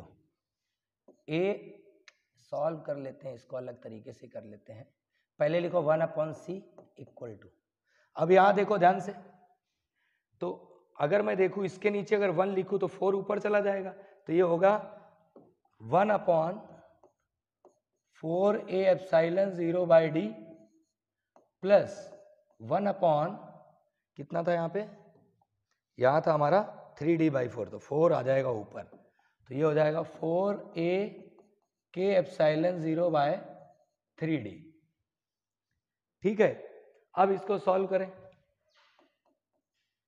अब इसको अगर सॉल्व करें तो d ऊपर हो जाएगा, तो ये आ गया d/4a एप्सिलॉन 0। भाई ये वाला d किधर जाएगा? ऊपर मल्टीप्लाई हो जाएगा, और ये 3d भी ऊपर चला जाएगा, ये हो गया 3d/4a k एप्सिलॉन 0। सॉल्व करना तो इतना पता ही होगा, x/y वाला ऐसे वाला रूल, अगर कभी ऐसे हो तो इनका मल्टीप्लाई होता है, उसी से सॉल्व करा। अब इसमें क्या कॉमन है? तो कॉमन हमारा है यहाँ पे d/a एप्सिलॉन 0। क्या बचेगा? 4 भी कॉमन कर लो, 4 भी कॉमन कर लो, तो बचेगा 1 प्लस यहाँ क्या बचेगा? 3 में k। ठीक है, यही बच रहा, और कुछ है? यही आ रहा। अब इसको थोड़ा सा और सिंप्लीफाई कर लो, जो भी ऑप्शन आए। तो इसमें मैं क्या लिख सकता हूं? 1/4। अब a एप्सिलॉन 0/d को क्या लिखते हैं? a एप्सिलॉन 0/d को क्या लिखते हैं? c0 लिख सकते हैं, बराबर है 1 प्लस 3/k। इसका मतलब तो यही हुआ ना, इसको ऐसे नहीं लिख सकते थे 1/4 a एप्सिलॉन 0/d, ऐसे ही लिखा था ना ये। तो इस पूरे को हमने c लिख दिया, c0 एयर के लिए। ठीक है, अब इसको अगर सॉल्व करना है तो ऐसे लिख लो 1/4 c0 प्लस ये हो गया 3 प्लस k/k, अगर लिखना हो तो लिख सकते हो ऐसे। ठीक है, एलसीएम ले लिया k प्लस 3/k। ठीक है, तो ये भी हमारा कंप्लीट हो गया पहला क्वेश्चन आज के दिन का। बोर्ड में स्क्रीन में पूरा आ रहा है, ठीक है। थोड़ा सा लाइट ज़्यादा लग रही मुझे, ऐसा लग रहा है, थोड़ा सेट करता हूँ इसको मैं। थोड़ा सा लाइनें चल रही हैं अभी, लग रहा है। देखता हूँ, अगली बार देखता हूँ अभी क्या आ रहा है। अच्छा, ये 1/c आया था हमारा, ये 1/c था। रेसिप्रोकल करो तो c की वैल्यू कितनी आ गई? 4k c0/3 plus k। ये आ गया हमारा कैपेसिटेंस। ठीक है, तो ये हमारा कैपेसिटेंस आ गया, जो रिजल्ट है हमारा। इससे ज़्यादा हम इसको सॉल्व नहीं कर पाएंगे। ठीक है, अगले क्वेश्चन पे आते हैं। नेक्स्ट हमारा क्या है? पैटर्न इंपॉर्टेंट था ना। ये हमारा क्वेश्चन क्या है? लिखा है the capacitor, a capacitor is filled with 2 dielectrics of same dimensions but of dielectric constant 2 and 3 respectively, find the ratio of capacitance in the 2 arrangement shown in the figure. अच्छा, diagram बनाना है इसमें, जो रह गया है। यहाँ एक्चुअल में 2 capacitor हैं ऐसे, ये पहला, ये डायग्राम ए है हमारा। इसमें क्या करा इन्होंने? 2 डाइलेक्ट्रिक रखे हैं ऐसे, एक का नाम है K1, एक का नाम है K2। ठीक है, और बी वाला डायग्राम भी ऐसा ही बनेगा। यहां पर बस एक ऐसे रहेगा, डाइलेक्ट्रिक रखने का तरीका बदल दिया है। ये हो गया K1, ये हो गया K2, ऐसा है। ये हमारे डायग्राम में दिए थे, जो बनाना रह गया था, ध्यान नहीं गया था, है ना। चलिए, तो क्वेश्चन क्या है? हमें इसमें लाना क्या है? हमें कैपेसिटेंस लाना है। ठीक है, रेशियो लाना है कैपेसिटेंस का, इसका और इसका। पहले ध्यान से ये देखें कि दोनों कैसे कनेक्ट हैं। तो डाई इलेक्ट्रिक इसका और डाई इलेक्ट्रिक इसका K1 और K2 है, तो ये पहला कैपेसिटेंस होगा, ये दूसरा। दोनों कनेक्ट कैसे हैं? पैरेलल में। कैसे कनेक्ट है? पैरेलल में। तो पहले वाले डायग्राम की अगर बात करें तो लिख सकते हैं टू कैपेसिटर्स, दो कैपेसिटर हुए ना एक तरह से, एक का डाई इलेक्ट्रिक K1 है, एक का K2 है। तो two capacitors are connected in parallel, are connected in parallel. तो अगर पैरेलल में कनेक्ट हैं तो नेट कैपेसिटेंस कितना होगा? पैरेलल के लिए फॉर्मूला होता है ना C1 into C2 upon C1 plus C2, sorry C1 plus C2। तो C ये मैंने टोटल मान लिया इसका, पैरेलल में है मैं P नाम दे देता हूं। क्या होगा? पहले वाले का कैपेसिटेंस C1 और दूसरे का C2। पैरेलल में यही होता है, फॉर्मूले में वैल्यू रखें। C1 मतलब पहले वाले का कैपेसिटेंस क्या होता है? A/K/ε0 अपॉन में D। एक चीज देखो यहाँ पर भाई, दोनों की ये प्लेट एरिया कितना है? A है, तो ये तो आधा एरिया ये कवर कर रहा, आधा ये कवर कर रहा, मतलब एरिया कितना कर दो? आधा। एरिया कितना कर दो? आधा। तो एरिया को मैंने आधा कर दिया, हाफ। दूसरे वाले में आ जाओ तो उसका भी फॉर्मूला यही होगा, A/K/ε0/D। सेकेंड वाले में एरिया कितना है? हाफ। डिस्टेंस दोनों की बराबर है, D और D, डिस्टेंस दोनों की बराबर है, लेकिन एरिया क्या हो रहा? हाफ, इसलिए एरिया को हाफ हाफ कर दिया। ठीक है, डायरेक्ट बनता है ये। इसको सॉल्व कर लो तो CP की वैल्यू क्या क्या कॉमन होता है इसमें? A/ε0/2D कॉमन, बचता क्या? K1 plus K2। ठीक है, इसको संभाल के रख लो। इसको अगर लिखना चाहो A/ε0/D को लिख सकते हैं, बाकी जरूरत नहीं है। तो ये पहला हो गया। अब दूसरे वाले को देखो तो ये कैसे कनेक्ट है? सीरीज में। ये कैसे कनेक्ट है? सीरीज में। तो सेकंड में आ जाओ, बी वाले में, तो लिख सकते हैं two capacitors are connected in series, are connected in series. अब सीरीज के लिए फॉर्मूला क्या होता है? 1/C equal to 1/C1 plus 1 में C2। पिछले जैसा थोड़ा आ गया सॉल्व करने वाला, वैसे ही सॉल्व करो। तो पहला 1/C1 मतलब क्या हुआ? इसका कैपेसिटेंस। C2 मतलब इसका कैपेसिटेंस। तो पहले वाले का अगर कैपेसिटेंस निकालेंगे, फॉर्मूला क्या आएगा? A/K/ε0/D, यही आएगा। बट यहां पर D क्या हो रहा है? तो देखो दो रखे हैं तो D टोटल डिस्टेंस रहती है, तो ये D/2 हुआ, ये भी D/2 हुआ। मतलब पहला कैपेसिटर जो है वो D/2 डिस्टेंस कवर कर रहा। कितना? D/2। तो इसको आधा कर दें। सेम एज दूसरा भी कर रहा है, तो ये लिखा A/K/ε0/D/2। अगर 3 स्लैब होती तो D/3 करते, और एरिया A/3 पहले वाले में, पैरेलल वाले में। इतना ही ध्यान रखना है। सॉल्व कर लो इसको, तो ये जो हमारा 2 है ऊपर चला जाएगा, D और ऊपर, मतलब ये ऐसे लिख देंगे, ये बचेगा D/2A/K1/ε0। देखो ये वाला 2 जो है ये इसके साथ मल्टीप्लाई होगा, और जो D है वो ऊपर मल्टीप्लाई होगा। ठीक है, प्लस लगाओ, यहां पे आ जाओ ऐसे ही, तो इसको ले D/2A/K2/ε0। ठीक है, सॉल्व करो इसको, जो जो कॉमन है कॉमन कर लो। क्या कॉमन है इसमें? D कॉमन है, 2 कॉमन है, A कॉमन है, ε0 कॉमन है। बचेगा क्या? 1/K1 plus 1/K2।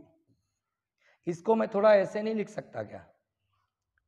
ना लिखो, इसको अभी ऐसे लिख लो सिंपल, D/2A/ε0 ब्रैकेट में इसको लिख सकते हैं K1 प्लस K2/K1/K2। ये फॉर्मूला हम डायरेक्ट बना सकते थे, बाकी नहीं लिखा अभी, ये 1/CS आया है। तो अगर CS की वैल्यू सॉल्व करें, अभी सेकेंड इक्वेशन ना देके हम इसे सीरीज में कैपेसिटेंस ले आते हैं, रेसिप्रोकल कर दो। रेसिप्रोकल करेंगे तो क्या आएगा? 2A/ε0/D और ब्रैकेट में K1 K2 अपॉन में K1 प्लस K2। वैसे ये डायरेक्ट इक्वेशन भी बना सकता था मैं, कैसे वो देखो। चलो सबसे पहले इसमें देखो भाई, ये दोनों सीरीज पैरेलल में लगे हैं, पैरेलल के लिए फॉर्मूला क्या C1 + C2 होता है, बराबर। अब एक चीज ध्यान रखना, अगर डाई इलेक्ट्रिक्स पैरेलल में लगे हों तो जैसा C1 + C2 है वैसे K1 + K2 भी आएगा। क्या आएगा? K1 + K2 आएगा। अच्छा, फॉर्मूला हमारा AK∈0/d होता है, ध्यान से देखो क्या होता है, AK∈0/d। तो K तो हमारा अलग कर लो, बचा क्या A∈0/d, तो A∈0/d लिख दो, A∈0/d लिख दो। अब यहाँ क्या आधा हो रहा था? एरिया, तो A को आधा कर दिया, ये तो K1 + K2 होगा क्योंकि पैरेलल में लगे हैं। सेम एज अगर सीरीज में लगे हैं तो वही रहेगा, क्या रहेगा? A∈0/d, और K जो होगा सीरीज के लिए क्या होता है? K1 × K2 / K1 + K2। But यहाँ पे आधा क्या हो रहा? डिस्टेंस, तो d/2 करोगे तो 2 ऊपर आएगा, यानी कि क्या आएगा? ये लिखा है 2A∈0/d, ये देखो 2A∈0/d, अब ब्रैकेट में K1 K2 / K1 + K2। मतलब डाई इलेक्ट्रिक पैरेलल में लगे हैं तो K1 + K2 आएगा, K की वैल्यू, और अगर सीरीज में लगे तो K1 K2 / K1 + K2 आएगा, और जो A∈0/d बचता है वो वैसे ही रहेगा A∈0/d। सीरीज में है तो डिस्टेंस कम होगा तो डिस्टेंस कम कर दिया, पैरेलल में है तो एरिया कम होगा। फिलहाल हम ये दोनों इक्वेशन को सॉल्व कर लिए हैं, अब हमें क्या करना है? इसका 1 और 2 को डिवाइड करके रेशियो निकालना है।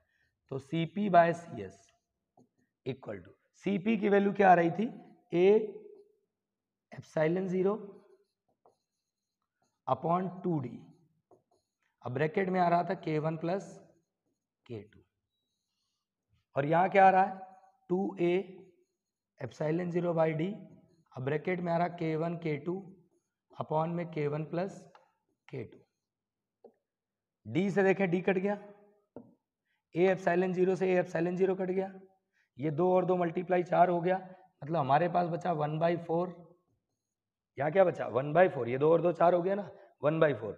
यहाँ क्या बचा? K1 + K2 ऊपर गया, तो K1 + K2 का हो गया होल स्क्वायर, अपॉन में क्या बचा? K1 K2, ऐसा। ठीक है, वैल्यूज रख दो। K1 K2 की वैल्यू कितनी कितनी दी थी? एक दिया था 2, एक दिया था 3, 2 और 3 रख दो। तो अगले पेज में लिखना हो तो अगले में है जगह तो लिख लो, यहीं ऐसे कर लेते हैं ना, अगला पेज बचेगा, क्या जरूरत पड़ेगी। अब ये 2 और 3 कितना हो गया? 5, 5 का स्क्वायर कितना हो गया? 25, और 2 × 3 कितना हो गया?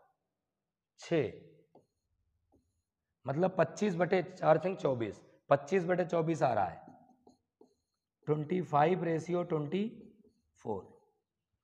ये क्या आया हमारा? ये पैरेलल अपॉन सीरीज का आया है रिजल्ट। ठीक है, चेक करता हूँ एक बार वापस से, कैमरा नाटक तो नहीं कर रहा? अरे यार बहुत लाइट आ रही, 2 मिनट। चलिए, थोड़ा सा ब्लर हो रहा था, अभी मैंने इसको सही कर दिया है ना। चलिए, तो ये हमारा पहला क्वेश्चन हो गया, मतलब दूसरा क्वेश्चन हो गया इस पैटर्न का। अगले पे आ जाते हैं, हमारा नेक्स्ट क्वेश्चन क्या है? देखिए, ये भी CBSE में कई बार रिपीट हुआ है ना। क्या लिखा हुआ? 2 charge conducting spheres of radius A and B are connected to each other by a wire. हमारे पास 2 स्फीयर हैं A और B, दोनों को मैंने वायर से कनेक्ट कर रखा है। अब एक चीज सोचो, जब वायर से कनेक्ट करेंगे तो क्या होगा? दोनों के पोटेंशियल सेम हो जाएंगे। क्या होगा? दोनों के पोटेंशियल सेम हो जाएंगे। फिर बोला है what is the ratio of electric field. पहला, इलेक्ट्रिक फील्ड का रेशियो बताओ at the surface of 2 spheres. दूसरा है use the result obtain to explain why the charge density of sharp point ends of the conductor is higher than its flatter point. चलो वो तुम देख लेंगे। पहला क्या? What is the ratio of electric field बताना है। तो पहला ये है, व्हेन 2 चार्ज कंडक्टर को जैसे ही हम वायर से कनेक्ट करेंगे, क्या सेम होगा? Potential. When 2 charge spheres are connected by a conducting wire,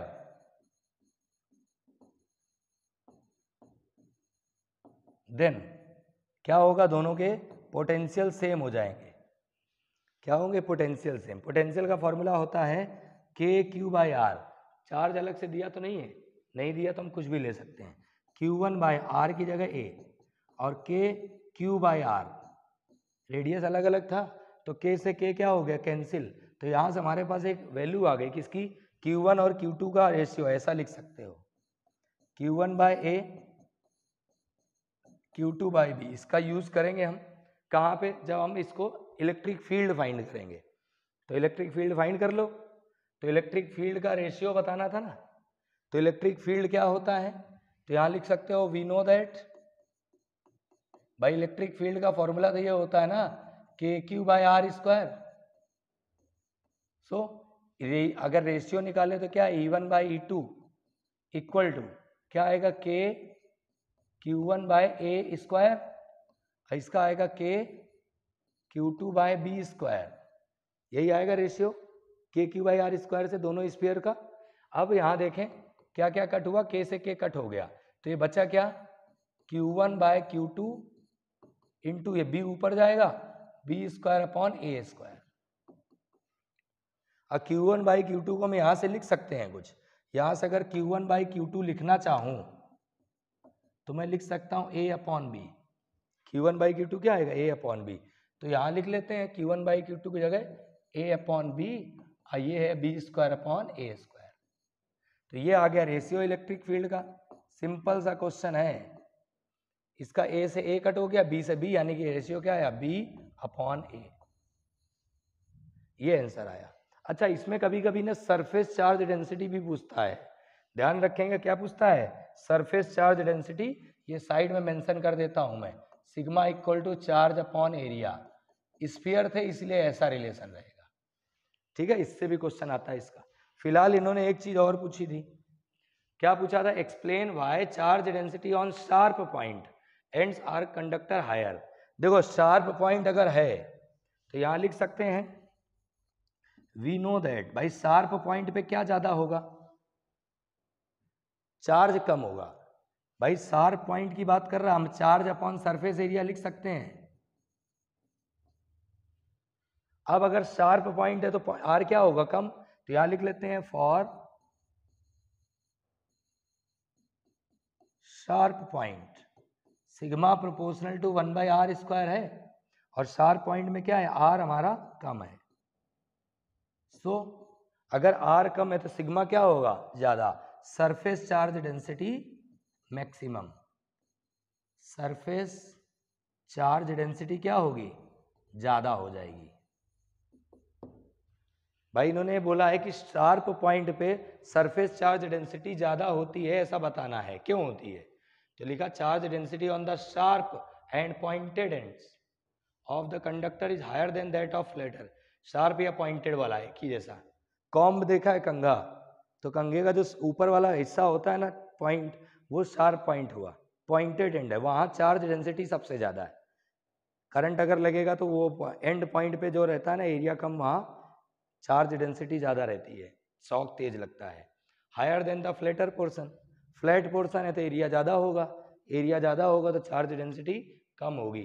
देखो यहाँ एरिया अगर, ये एरिया अगर ज्यादा तो डेंसिटी कम। तो ये हमारा दूसरा है, सिंपल सा है, खास कुछ है नहीं इसमें। बस एक पॉइंट का ध्यान रखना है, जब दो चार्ज बॉडी को कनेक्ट करते हैं तो दोनों बॉडी में क्या सेम हो जाता है, इलेक्ट्रिक पोटेंशियल सेम हो जाता है, ठीक है। चलिए नेक्स्ट पे आते हैं। अगला क्वेश्चन क्या है हमारा, a parallel plate capacitor of capacitance C is charge to a potential V by a battery. एक कैपेसिटर है जिसको हमने चार्ज करा है V वोल्ट की बैटरी से, without disconnecting the battery the distance between the plates is tripled and the dielectric medium of K equal to 10 is introduce between the plates of capacitor. मतलब समझ रहे हो, कैपेसिटर है हमारे पास ऐसा, पहले कैपेसिटर समझते हैं ऐसा, डिस्टेंस D है, एरिया A है, चार्ज कर दिया V वोल्ट से। अब बोला है दोनों प्लेट की बीच की डिस्टेंस को क्या करा है, triple, between the plates is triple, और डाइलेक्ट्रिक कितना रखा है 10। तो बताओ जरा कैपेसिटेंस कितना हो जाएगा, explain the given reason how will the following be affected. Capacitance कितना हो जाएगा, तो कैपेसिटेंस का फॉर्मूला क्या होता है, C equal to AK epsilon 0 by D, यही होता है ना।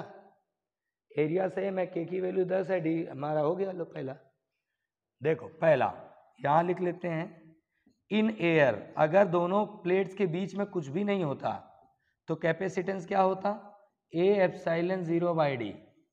इसको हम C0 लिख सकते हैं। अब रखेंगे व्हेन डाइलेक्ट्रिक प्लेस्ड, जैसे डाइलेक्ट्रिक रखा, अब क्या होगा कैपेसिटेंस, तब कैपेसिटेंस होगा C इक्वल टू, फॉर्मूला क्या, ए के की जगह कितना रखेंगे 10। मैं पहले फॉर्मूला लिख देता हूं, ए के एप्सिलॉन 0 बाई डी, डी की जगह डी डैश लिख दिया मैंने क्योंकि डिस्टेंस चेंज हो रही ना। चलो वैल्यू रखो, ए को ए लिखा, के की जगह 10, एप्सिलॉन 0 और डी की जगह कितना D by 3, distance D by 3 करिए ना, ट्रिपल करिए बिटवीन द प्लेट, ट्रिपल करिए भाई, गलती हो गई, डिस्टेंस 3 गुना करिए 3D ऐसे, ठीक है। अब अगर देखें इसे तो ये कितना आएगा 10/3, अब ब्रैकेट में बच रहा ए एप्सिलॉन 0 बाई डी, ऐसा मतलब मैं इसको लिख सकता हूं 10C इन एयर अपॉन 3, पहला आंसर। मतलब हमारा जो कैपेसिटेंस है कितना हो गया 10/3 हो गया पहले वाले का जो एयर में था। ये पहला पार्ट हुआ, है सिंपल सा। दूसरा, चार्ज ऑन द कैपेसिटर। अब कैपेसिटर में चार्ज क्या होगा, तो भाई चार्ज क्या होता है, Q equal to CV। Charge क्या होता है, Q इक्वल टू CV। अब C की वैल्यू तो आ चुकी है हमारे पास, कितनी आई है 10/3 C0, यही आया ना। और पोटेंशियल कितना हो जाएगा, तो पोटेंशियल को यहां पर हम लिख सकते हैं, डिस्टेंस हमारी बड़ी है ना, डिस्टेंस हमारी बड़ी है तो पोटेंशियल कम होगा, तो पोटेंशियल कम होगा तो उसको मैं इलेक्ट्रिक फील्ड के टर्म्स में लिख देता हूं। एक काम करते हैं, इसको ऐसे लिखते हैं, C को मैंने लिख दिया पहले ए के एप्सिलॉन 0 बाय 3D, ये तो हो गया C की वैल्यू, है ना, समझेंगे अभी। V को क्या लिखेंगे, तो V को लिख सकते हैं इलेक्ट्रिक फील्ड अपॉन में डिस्टेंस, ये होता है, क्या होता है इलेक्ट्रिक फील्ड अपॉन में डिस्टेंस, ये V का फॉर्मूला है। अब इलेक्ट्रिक फील्ड क्या होगा वो समझना है, इलेक्ट्रिक फील्ड क्या होगा, D की जगह 3D लिख सकते हैं क्या, सोचो भाई, इलेक्ट्रिक फील्ड इंटू डिस्टेंस होता है, अपॉन डिस्टेंस होता है ना, V equal to V by D, तो V equal to E equal to V by D, तो V equal to E into D आएगा ना। गलती करी हमने, यहाँ D ऊपर आएगा, ये D ऊपर आएगा, तो ये लिखा E इंटू में D, ठीक है।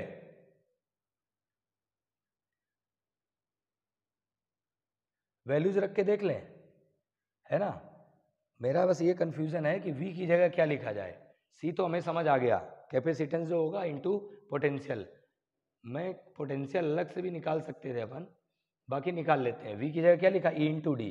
चलो अब इसको सॉल्व करो,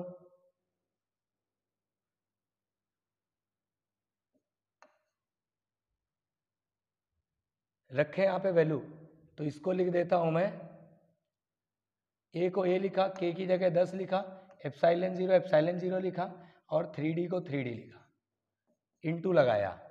अब E को E लिखा, अब डिस्टेंस हमने, डिस्टेंस तो करी रखी ना चेंज, क्या दिक्कत आ रही, कोई नहीं, D को D लिखो। मतलब पोटेंशियल अगर हम लोग कैपेसिटेंस में चेंज कर रहे हैं तो पोटेंशियल में चेंज होगा। एक मिनट में क्वेश्चन देख लेता हूँ, है ना, फिर बताते हैं, थोड़ा सा कंफ्यूजन है। वैसे मुझे लग रहा है कि सही जा रहे हैं हम, है ना, हम एक्चुअल में सही जा रहे हैं क्योंकि चेंज होगा नहीं उसमें। चलिए यही है फिलहाल, तो मैं इसको ऐसे ही लिख देता हूँ, मेरा आंसर सही आएगा। इसको लिख दिया मैंने 10/3, क्या लिख दिया 10/3, और बचा क्या हमारा ए एप्सिलॉन 0 बाय डी और इंटू ई इंटू डी, तो ये हो गया 10/3, इसको लिखेंगे C0 कैपेसिटेंस इन एयर, और ये हमारा वोल्टेज है V, है ना, तो इसको ये लिख सकते हैं 10/3 और C इंटू वी को क्या लिखते हैं Q, यही आएगा।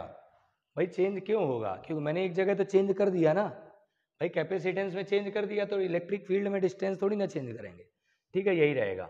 तीसरे पे आ जाओ, थर्ड हमारा क्या है, तीसरा पूछा एनर्जी डेंसिटी ऑफ कैपेसिटर। तो भाई जब दोनों के बीच में एयर है, यहां लिख लेते हैं इन एयर। एनर्जी डेंसिटी का फॉर्मूला याद होना चाहिए सबको। एनर्जी डेंसिटी का फॉर्मूला,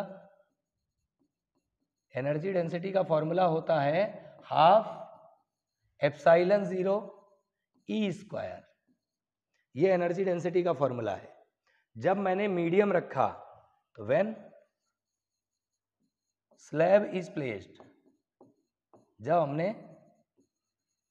डाइलेक्ट्रिक रखा तब क्या होगा, देन।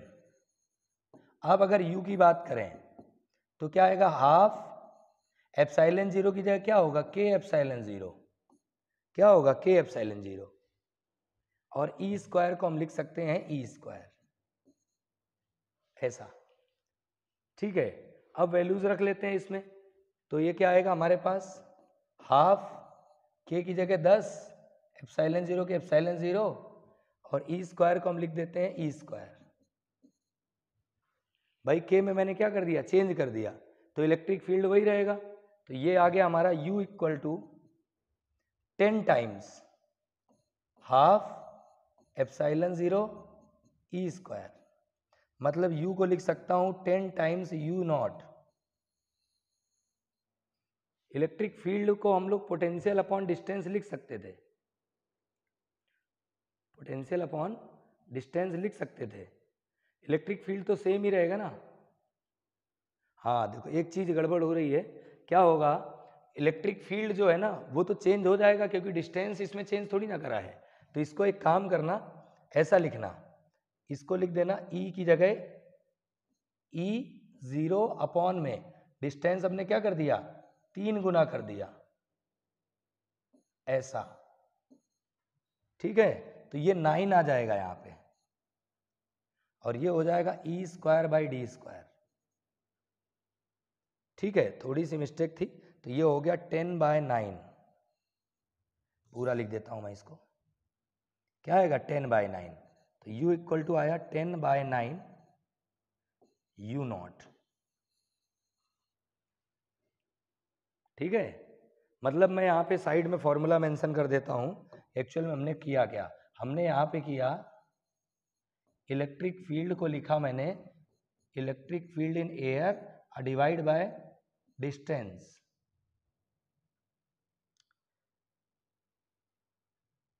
क्या कर रहे हो अमरनाथ जी, 2 मिनट रुकना भाई, है ना।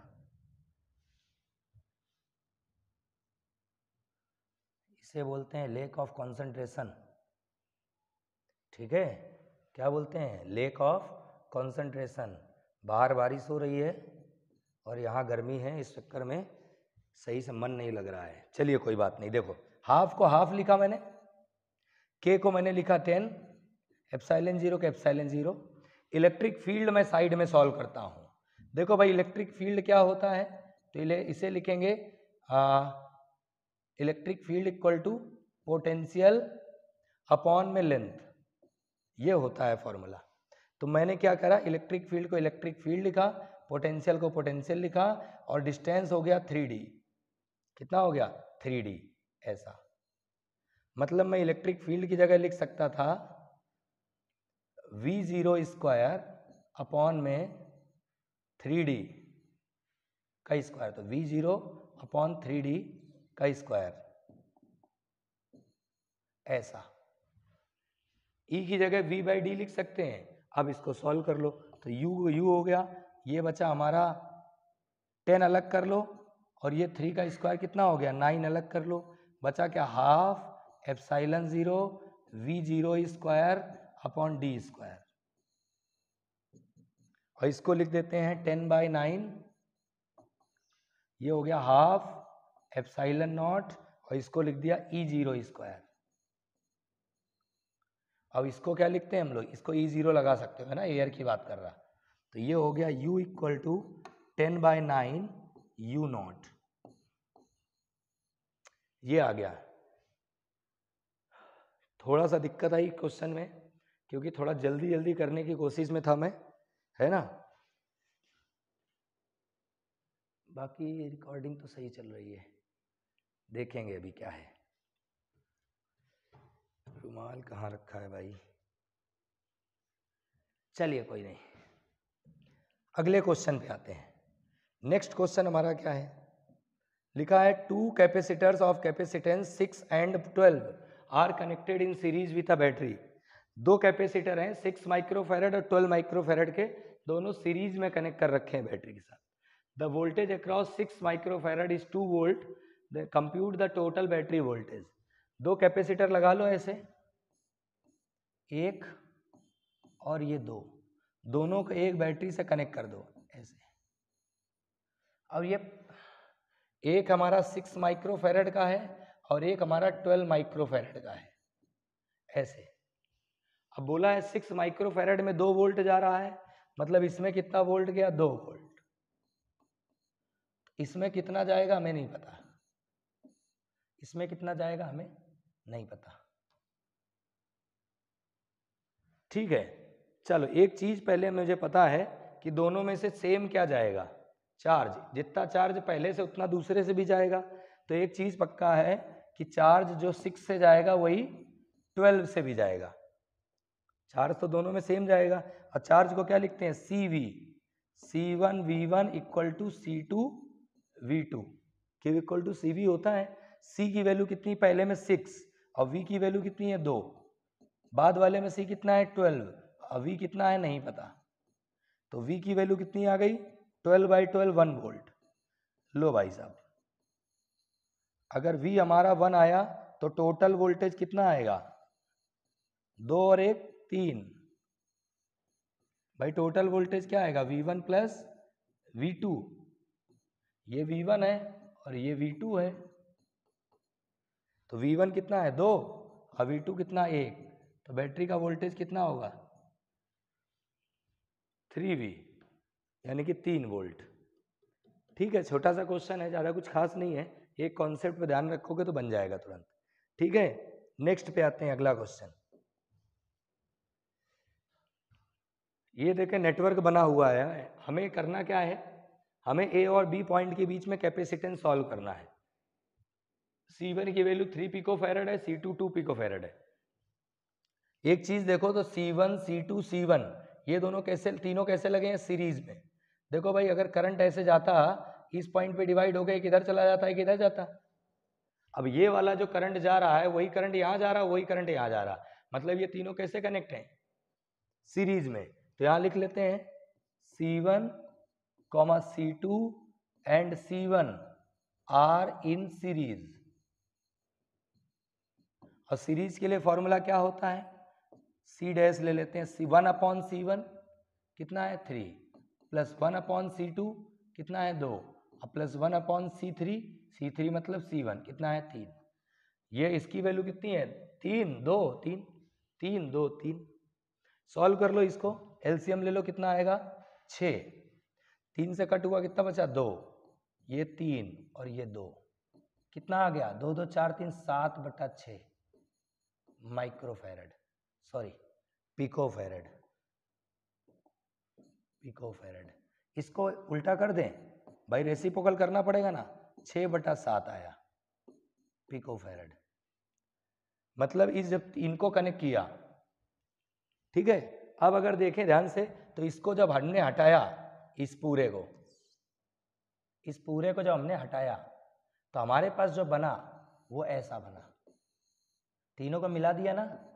अब C डैश और C2 कैसे लगे हैं पैरेलल में, तो यहां लिख लो C dash and C2 are in parallel. So अब रजिस्टर कितना आएगा कैपेसिटेंस, पैरेलल के लिए क्या होता है C1 प्लस C2, तो 6/7 प्लस C2 की वैल्यू कितनी थी 2, ये होगा 14 प्लस 6 20/7 पिकोफैरड, यही आएगा। मतलब इन दोनों को जब कनेक्ट किया तो हमारे पास कितना आया 20/7 20/7 आया। अब अगर देखो तो ये तीनों कैसे लगे हैं सीरीज में, तो यहां लिख लेते हैं C1, C double dash and C1 are in series. तो टोटल कितना आएगा 1/C इक्वल टू, तीनों सीरीज में तो 1/C1 प्लस 1/C2 वाली कहानी लगा ले, तो ये हो गया 1/3 प्लस 1/3 प्लस ये कितना है 20/7, 20/7। तो इसको ऐसे नहीं लिख सकते 2/3 प्लस 7/20। ठीक है, देखो ये 1/3 कितना हो गया 2/3, और ये 7 ऊपर गया तो 7/20। सॉल्व कर लें इसको, तो ये हम एलसीएम ले लेते हैं, दोनों का हो गया 60। सही है, 3 से कट करो कितना बचेगा, 3 दूनी 6, 20, 20 इंटू 2 40, प्लस 20 से कट करो 3, 3 सत्ते 21, 40 20 60, 61/60। ये 1/C है भाई साहब, C हमें लाना था, रेसिप्रोकल कर दो 60/61, 61, अरे भाई 61 पिको फैरेड, ये आएगा। डिवाइड करना हो तो कर सकते हो, बाकी हमारा आंसर ये है। आपको बस ध्यान रखना है सीरीज पैरेलल कैसे कनेक्ट होते हैं। ठीक है, ये भी हमारा कंप्लीट हो गया। तो इस टाइप के क्वेश्चन आपको ध्यान ही रखने हैं बस, है ना, सारे बन जाएंगे। ठीक है, सीरीज पैरेलल का ध्यान रखते हैं। अगले पे आते हैं, एक और देखिए सीरीज पैरेलल का क्वेश्चन। क्वेश्चन क्या लिखा हुआ है, ठीक है, लाना क्या है, P और Q के बीच का कैपेसिटेंस। पहली एक बात ये समझो, ये वाला पॉइंट और ये वाला पॉइंट एक ही वोल्टेज पर है ना। चलो इसको बना के देखते हैं। ये अगर P है तो ये भी P होगा, इसका नाम दे देते हैं हाँ A, ये B और ये C। पहला ये समझो, ये वाला P पॉइंट है ना, एक ही पॉइंट है, तो P पॉइंट मैंने ले लिया। P पॉइंट और B पॉइंट एक ही है, देखो B वाला और P वाला क्या हुआ एक ही, क्यों, इनके बीच में कुछ भी कनेक्ट नहीं है। अगर दो पॉइंट्स के बीच में कुछ भी कनेक्ट नहीं होता तो दोनों का वोल्टेज क्या होगा, सेम। तो इसका वोल्टेज और इसका वोल्टेज सेम, मतलब P पॉइंट और B पॉइंट एक ही हुआ, इसी को मैं B भी बोल सकता हूं। और इनके बीच में क्या कनेक्ट है, एक कैपेसिटर P से निकला और A पॉइंट पे गया, ये पॉइंट A हो गया, ये वाला कैपेसिटर हो गया भाई साहब, है ना। अब A पॉइंट और C पॉइंट एक ही है, तो A और C क्या हुए, एक ही पॉइंट हुए, तो इसी को C नाम दे दिया।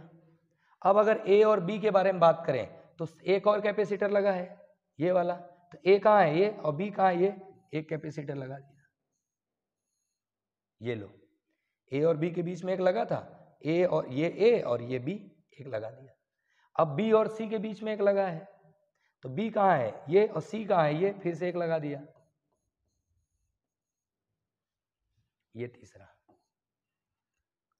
ठीक है, अब C और Q के बीच में एक लगा है, तो C तो ये है और Q ये है, ये ऐसा। तो ध्यान ये रखना है, ये जो सर्किट बना है ना, ये तीनों पैरेलल में लगे हैं। अब पैरेलल में लगे हैं तो क्या हो जाएगा, तो यहां लिख सकते हैं 2 microfarad, 3 microfarad, 5 microfarad are in parallel. So capacitance C dash मान लेते हैं, C1 plus C2 plus C3 होता है, तो ये हो गया 2 + 3 + 5, 5 3 8 2 10, मतलब इनको कनेक्ट किया 10 आया। ये 10 और ये 10 दोनों कैसे लगे हैं, सीरीज में। भाई ये मिला के 10 बनाना और ये भी 10 सीरीज में लगे हैं, तो लिख सकते हैं C dash and 10 microfarad are in series, तो सीरीज के लिए फॉर्मूला क्या होता है, C1 × C2 upon C1 + C2, कितना आ गया 100/20, 5 माइक्रोफैरड आंसर। भाई ये तो तीनों मिला के 10 बने ना, ये 10 और ये 10 सीरीज में है ना। सीरीज के लिए formula C1 C2 upon C1 + C2। तो इस टाइप के क्वेश्चन आप अच्छे से समझ के हो गए, बहुत सारे क्वेश्चन करा दिए हैं, है ना। चलिए नेक्स्ट पे आते हैं, अगला क्वेश्चन क्या है। अब ये देखो इनफाइनाइट लैडर है, find the equivalent capacitance of the infinite ladder shown in the figure between the point A and B। ये A पॉइंट है, ये B पॉइंट है, अब इसके बीच में टोटल कैपेसिटेंस बताना है। अब ये इनफाइनाइट तक जा रहा है। इसको सॉल्व करने का तरीका समझो। सबसे पहले इसको हम सर्किट पहले बना लेते हैं। ये ए से मैंने एक कैपेसिटर लगाया,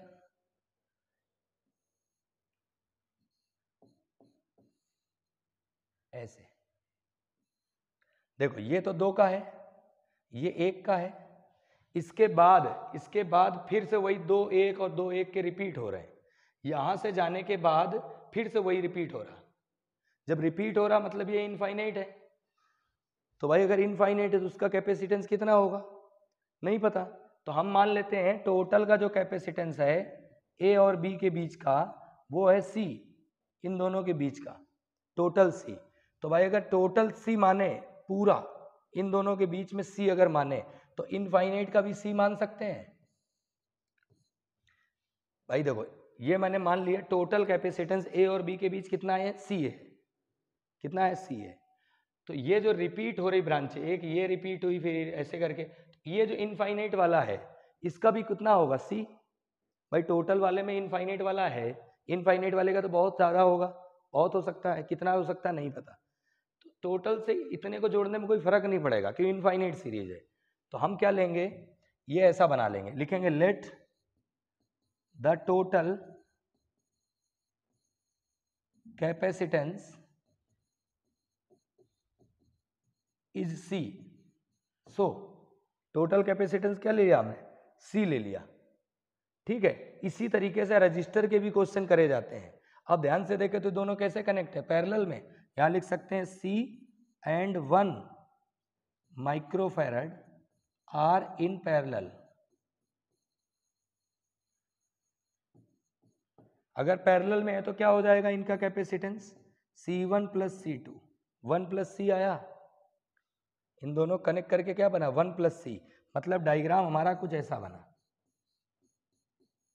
ऐसा। ये वाला 2 है और ये वाला 1 प्लस सी हो गया। अब अगर देखें तो ये दोनों कैसे कनेक्ट है, सीरीज में। कैसे है, सीरीज में। तो ये 1 प्लस सी और 2 कैसे हो गए, सीरीज में। अरे यार स्पेस नहीं है क्या, तो ये दोनों सीरीज में हुए। तो यहां मैं लिख रहा हूं ना डायरेक्ट, अगर ये दोनों सीरीज में हुए तो फॉर्मूला क्या होगा, C1 into C2 upon C1 plus C2 equal to total capacitance. C1 into C2 upon C1 plus C2 equal to total capacitance. Solve कर लेते हैं तो ये आ गया 2 प्लस 2C इक्वल टू, इसका डायरेक्ट मान लीजिए ये 3 हो गया ना, तो ये हो गया 3C और ये हो गया C स्क्वायर। भाई ये 3 प्लस सी, 3 का मल्टीप्लाई करो 3C और C का करोगे C स्क्वायर। तो अब इसको इक्वेशन बना लें, तो ये बना हमारा C square plus C minus 2 equal to 0। Quadratic equation बन रही है, सॉल्व कर लें तो C स्क्वायर को C स्क्वायर प्लस, अब इसके फैक्टर करें 2 में से 1 कम कर दो, सही है। तो आप देखो इक्वेशन आप लोग सॉल्व कर सकते हो, 2C minus C minus 2 equal to 0। Factor तो आता ही है अपने को, तो C कॉमन कर लिया, क्या बचा C प्लस 2 और यहाँ क्या करा -1 कॉमन किया, तो क्या बचा 1 कॉमन किया C प्लस 2, यानी कि एक बचा C माइनस 1, एक बचा C प्लस 2 इक्वल टू 0। मतलब C की वैल्यू 1 होगी, 1 माइक्रोफैरड। कितनी होगी 1। देखो आपको मेन ये समझना था कि ये दोनों के बाद की सारी ब्रांचें क्या और रिपीट हो रही हैं। तो सारी ब्रांचें अगर रिपीट हो रही हैं मतलब इस पूरे का कैपेसिटेंस जो है बहुत है, हमने C ले लिया और उसी में अगर इसको ऐड करेंगे तो कोई खास फर्क नहीं पड़ेगा। तो हमने टोटल कैपेसिटेंस जो C लिया, इनफाइनाइट सीरीज का भी C ले लिया। अब इसके बाद सॉल्व करा, ये दोनों पैरेलल में हुए, पैरेलल में आया ये और जो आया वो जिसके साथ सीरीज में है। ठीक है, चलिए नेक्स्ट क्वेश्चन पे आ जाते हैं। अगला क्या है, 2 मिनट थोड़ा शूज उतार लूं।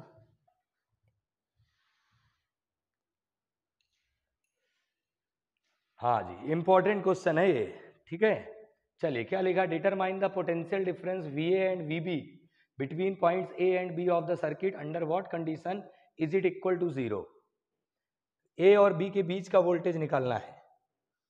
ठीक है, मैं मान लेता हूं सबसे पहले समझो A और B का वोल्टेज आएगा कैसे। तो चार्ज अगर पता चल जाए कितना जा रहा है तो V निकाल लेंगे Q बाई C करके। तो मैंने माना यहाँ से कंसीडर करा जो चार्ज जा रहा है यहाँ से आ रहा होगा, यहाँ से ऐसे, तो यहाँ चार्ज गया और एक यहाँ चार्ज गया। पहले वाले में चार्ज गया मान लो Q1 और दूसरे में चार्ज कितना गया Q2, बराबर है। दूसरा, ये दोनों ब्रांचें कैसे कनेक्ट है? पैरेलल में। अब पैरेलल में क्या सेम होता है? वोल्टेज। हमने वोल्टेज कितना दिया है? V, तो इसके अक्रॉस वोल्टेज कितना होगा? V, और इसके अक्रॉस वोल्टेज कितना होगा? V। ठीक है। अब अगर मैं चार्ज निकालू Q1 तो यहां लिख सकते हैं charge passing from C1 and C2 is कितना हो गया? Q1। तो Q को क्या लिख सकते हैं? C into V। C कितना होगा? दोनों सीरीज में है ना, C1 C2 upon C1 plus C2 into voltage V। Same as charge अगर मैं दूसरे से बात करूं, चार्ज पासिंग फ्रॉम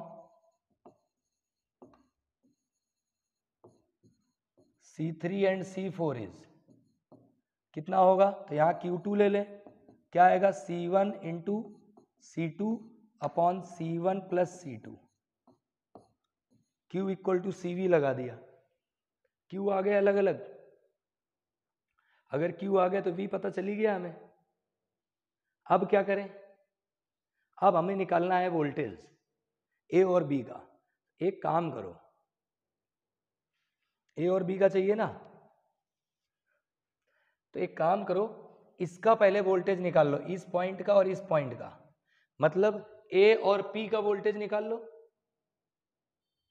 और B और P का वोल्टेज निकाल लो। तो मैं यहां पे वोल्टेज निकालने जा रहा हूं A और P के क्रॉस। ऐसा क्यों कर रहे हैं वो बताते हैं ना। तो मैंने क्या करा, यहां पे हमें लाना है VA minus VA and VB ना, potential difference VA and VB लाना है, मतलब VA माइनस VB लाना है। तो इसका निकालो A और Q का, A और Q का मतलब मैं ऐसे लिख सकता हूं potential at A minus potential at Q equal to, तो पोटेंशियल डिफरेंस इक्वल टू क्या होता है? V equal to Q equal to CV, तो V equal to Q by C। तो इससे कितना चार्ज आएगा? Q1, और C कितना आएगा? C2। इतना समझ आया भाई? मैंने क्या लिखा? Potential difference equal to V equal to Q by C। तो इससे Q कितना जा रहा? Q1 जा रहा ना, Q1, और कैपेसिटेंस कितना है? C2। Q1 की वैल्यू क्या है? Q1 की वैल्यू क्या है? अभी ना रखो, अभी ना रखो, इसको ऐसे ही संभाल रखो। अब हम B और Q का निकाल लेते हैं। तो potential at B minus potential at Q equal to, फिर Q बाई C लगा दो। तो Q कितना जा रहा था? Q2, और C कितना था? C4 आ गया। अब दोनों का डिफरेंस निकाल लो। लाना क्या था हमें? VA minus VB। तो यहां ऐसे लिखो VB माइनस VQ और minus of VA minus VQ। मैंने इसमें से इसको सब्ट्रैक्ट कर दिया। देखो सब्ट्रैक्ट करेंगे तो बचेगा क्या? माइनस वाला ये हो गया, minus VQ plus VQ cancel, VB minus VA आ रहा, उल्टा कर लेंगे, ये आ गया VB माइनस VA, यही आएगा ना। अच्छा ये कितना आ रहा है? तो इन दोनों को अगर सब्ट्रैक्ट करेंगे तो पहले ये था, तो Q by 4 Q2 by C4 minus Q1 by C2 ऐसा आया। अब Q2 बाय C4 कितना होगा? Q2 की वैल्यू कितनी है ये? तो अगर मैं इसको लिखूं तो मैंने लिखा Q2 की वैल्यू ये है, तो इसको लिख सकता हूं C3 C4 अपॉन में C3 प्लस C4 और इंटू V है, V लिखा, और नीचे C4 था। तो एक काम करें, ऐसे लिख देता हूं मैं यहाँ पे, ये लिख दिया C4 1 अपॉन C4, ये हमारा VB माइनस VA, ये आ गया। इसको लिख दिया हमने Q2 बाई C4 को, Q2 की वैल्यू रखी है मैंने बस, है ना ये वाली। अब माइनस लगाया, ऐसे Q1 की वैल्यू रखो, तो 1/C2 bracket of C1 C2 upon C1 plus C2 into V। ठीक है, यहां से ध्यान से देखें तो दो चीजें कट हो रही हैं, C4 से C4 कट हो रहा और C2 से C2 कट हो रहा। भाई यही तरीका है, सिंपल सा है ना। सॉल्व कर लेते हैं इसे, V कॉमन हो गया, क्या बचा,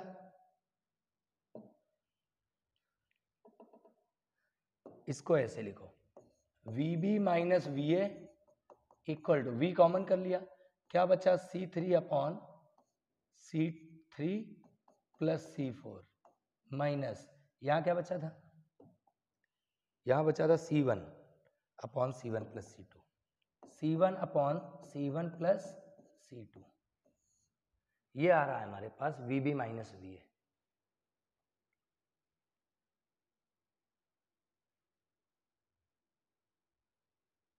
और कुछ तो नहीं है, यही आ रहा है। अगर VA माइनस VB करते तो उल्टा कर देते इसको, कोई फर्क नहीं पड़ता। ठीक है,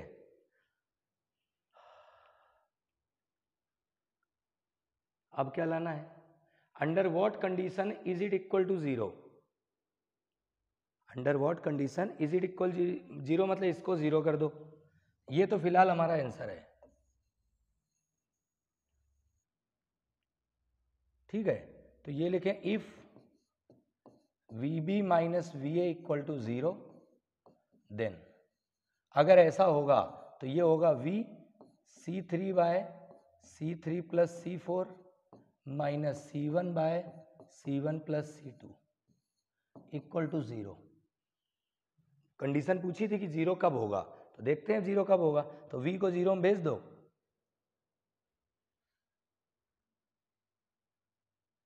V को 0 में भेज दिया, बचा क्या, C3 upon this minus C1 वाला ये टर्म्स बचा।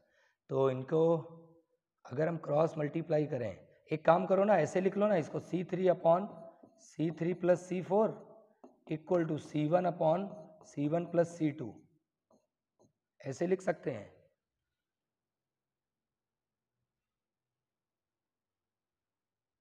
V को 0 में भेज दिया, ये बचा, इसको उधर भेज दिया। यार मुझे लग रहा है कुछ मिसिंग है,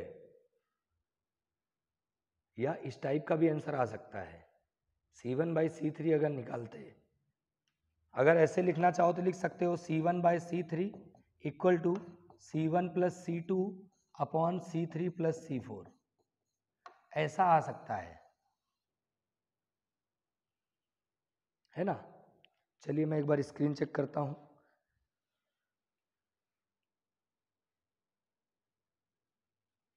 चलिए देखते हैं।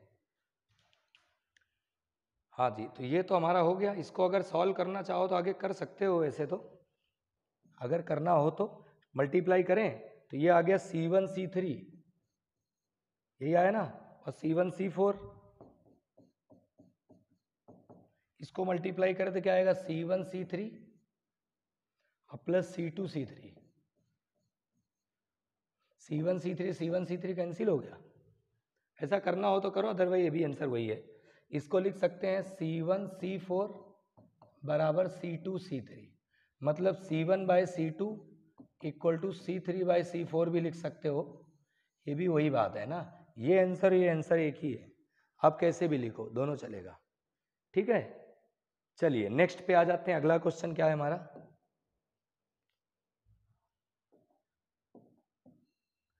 To parallel plate separated by 2 millimetre of air have a capacitance of 3 into 10 की power minus 14 microfarad and are charge to a potential of 200 volt.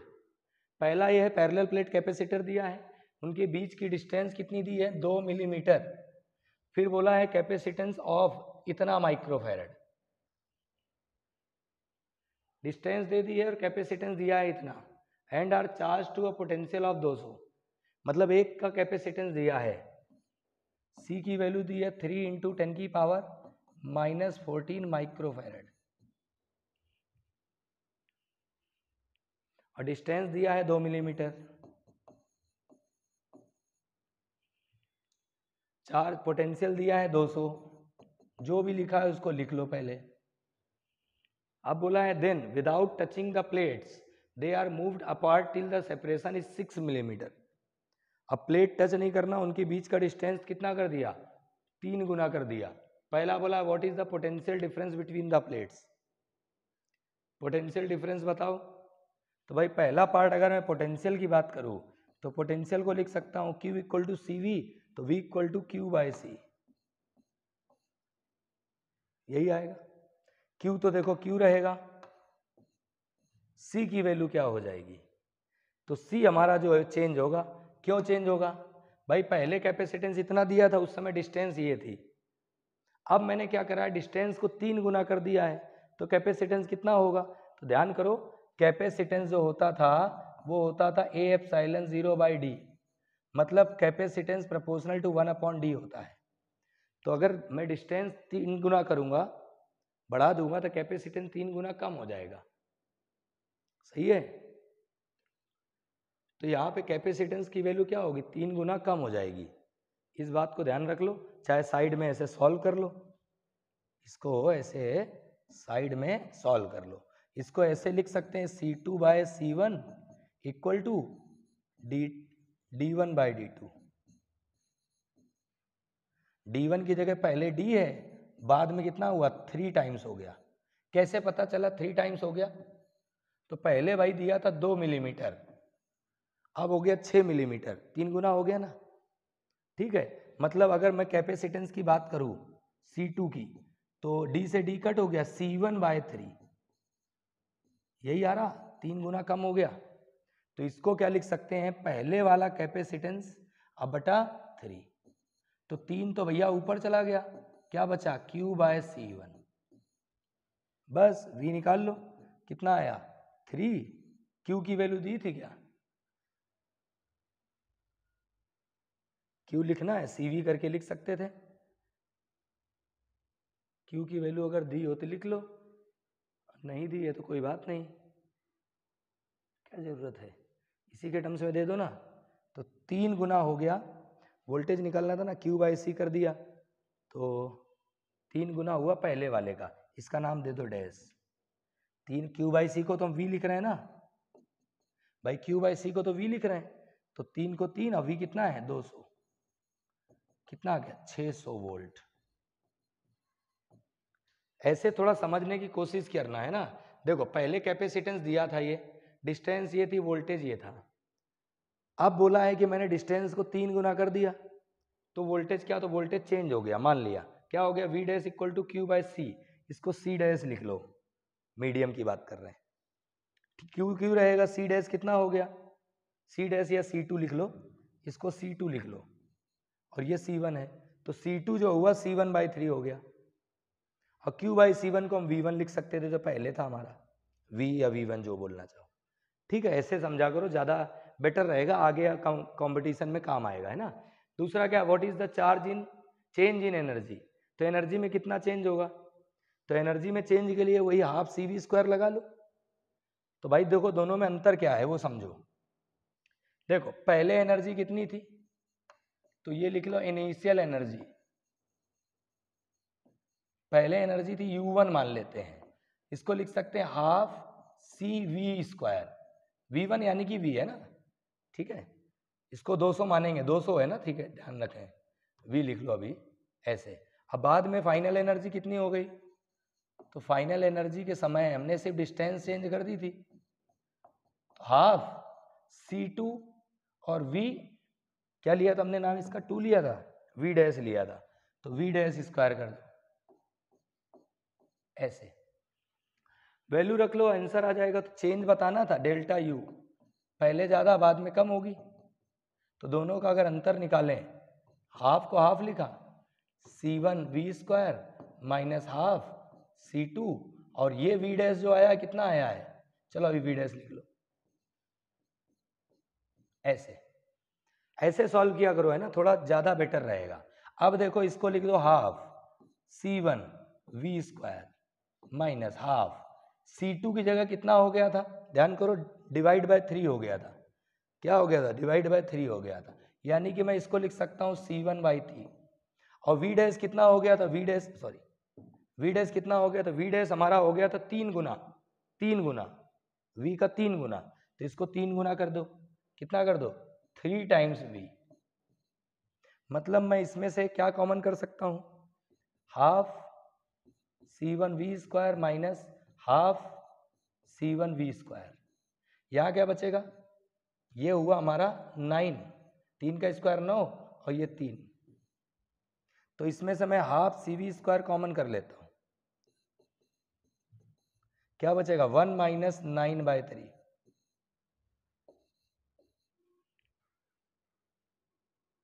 Change बताना था ना, बताओ चेंज, कोई फर्क नहीं पड़ता है ना, माइनस में आएगा, इसका मतलब ये हुआ कि पहले एनर्जी हमारी कम थी, तो इसको अगर लिखे तो लिखेंगे हाफ C1V², ये 3 माइनस 9 कितना आया, माइनस का 6/3, यानी कि आ गया 2, 6/3 मतलब 2, और इसको हम क्या लिख रहे हैं, इनिशियल एनर्जी U1, खत्म। अच्छा माइनस आया है तो मैग्नीट्यूड लगा लो, कोई परेशान होने वाली बात नहीं है, ठीक है, एक ही बात है। भाई हमें कैसे पता चलेगा पहले ज़्यादा थी कि बाद में ज़्यादा थी, मैंने इसलिए लिखा था, नॉर्मली क्या होता है पहले ज़्यादा रहती है इनिशियल एनर्जी, बाद में लॉस हो जाता है अगर कोई वायर कनेक्ट हुआ तो आपका कोई उसका माइनस का कोई फर्क नहीं पड़ता, ठीक है। और अगर करना है तो वैसे भी लिख सकते हो, ठीक है, कैपेसिटेंस क्या हो रहा था कम, लेकिन वोल्टेज ज़्यादा हो रहा था, ज़्यादा कितना हो रहा था वो अभी क्लियर नहीं था, इसलिए हमने ऐसे करा है, ठीक है, तो ये भी हमारा हो गया। नेक्स्ट क्वेश्चन पे आते हैं, टाइम थोड़ा ज़्यादा हो रहा है, खाया भी नहीं कुछ खाना आज, तो थोड़ा जल्दी रहेगा, क्वेश्चन थोड़े से लेंदी है,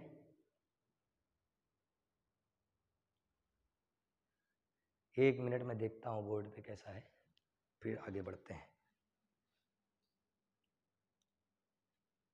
अभी कुछ क्वेश्चन बाकी हैं ना, कितनी स्लाइड बाकी है एक बार देख लेता हूँ, फिर हम आगे बढ़ेंगे।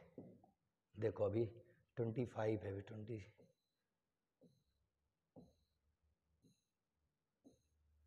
4 क्वेश्चन बाकी है ना, चलिए कोई बात नहीं, 4 क्वेश्चन तो करके ही जाएंगे आज हम। चलिए क्वेश्चन क्या लिखा हुआ है, 2 identical capacitors of 12 picofarad each are connected in series across a battery of 50 volt. दो कैपेसिटर हैं एक जैसे हैं, दोनों को सीरीज में लगा दिया है 50 वोल्ट की बैटरी के साथ, 50 वोल्ट की बैटरी के साथ, ठीक है। How much electrostatic energy stored in the combination. भाई पहले कैपेसिटेंस निकाल लें, यहां लिख लेते हैं पहला टोटल कैपेसिटेंस,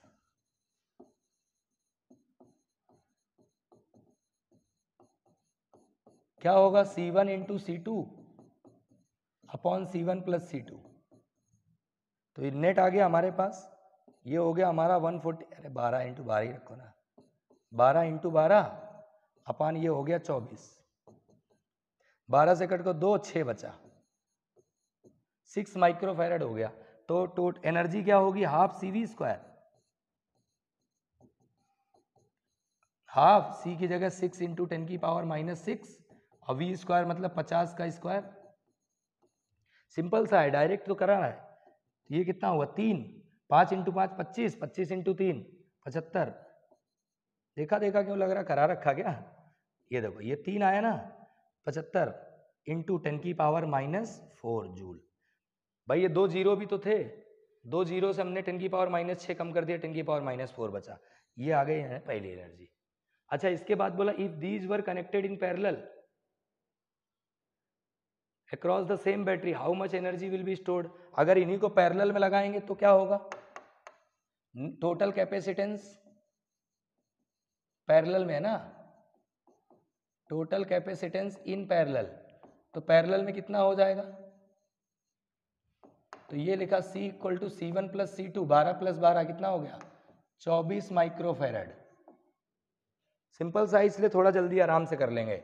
एनर्जी बताना था half CV², half CV², half को हाफ लिखा, C की जगह 24 और V की जगह वही है 50 बताया है, स्क्वायर था लगा दिया, 2 से कट को 12, ये 12, 5 इंटू 5 25 इंटू 12 कर दो,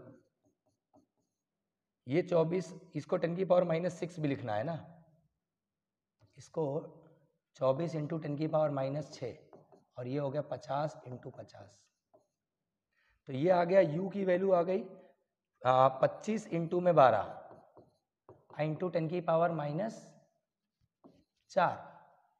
भाई देखो ये 2 जीरो और 10 की पावर -6 से कम कर दिया मैंने 2 जीरो। अब 12 का मल्टीप्लाई करो, 12 दूनी 12 पंचे 60, जीरो 6 बचा, 12 दूनी 24 और 6 30, 300 इंटू 10 की पावर -4। यार मेरे को ऐसा लग रहा मैंने कहीं कराया है ये क्वेश्चन, हो सकता है रिपीट हो गया हो। ठीक है, 2 आ गए। तीसरा क्या पूछा था? 2 ही पूछे थे। अच्छा बोला also find the charge drawn from the battery in each case. इसमें अगर चार्ज निकालता तो Q equal to C V लगाता ना। C की वैल्यू 6 और V 50, 6 पंचे 6 इंटू 50, 6 पंचे 30, 300 माइक्रो कूलम। ठीक है, और इसमें अगर चार्ज निकालता तो कितना आता? C into we. C कितना है 24 और V कितना 50, 5 चौक 20, जीरो 5 दूनी 10, 5 10 दो 12, 120 माइक्रो कूलम। है सिंपल सा क्वेश्चन, आया हुआ है। देखो कब आया था? 2017 में आया, 19 में भी आया। ठीक है, चलिए नेक्स्ट क्वेश्चन देखते हैं अपना। अब ये देखें 2020 का क्वेश्चन है ना। क्वेश्चन क्या लिखा है, डायग्राम बना है, बोला equivalent capacitance of the network between point A and B. A और बी, ए कहाँ है ये और बी कहाँ है ये, इसके बीच में बताना है कैपेसिटेंस। ठीक है, अच्छा यहां से अगर चार्ज जाता, किधर जाता भाई? ऐसे जाता, ये चार्ज ऐसे गया। अब मेरा जो चार्ज है भाई साहब ये ऐसे जा रहा था, ऐसे गया। अब वो चार्ज ऐसे गया, फिर इधर गया, फिर वो ऐसे गया।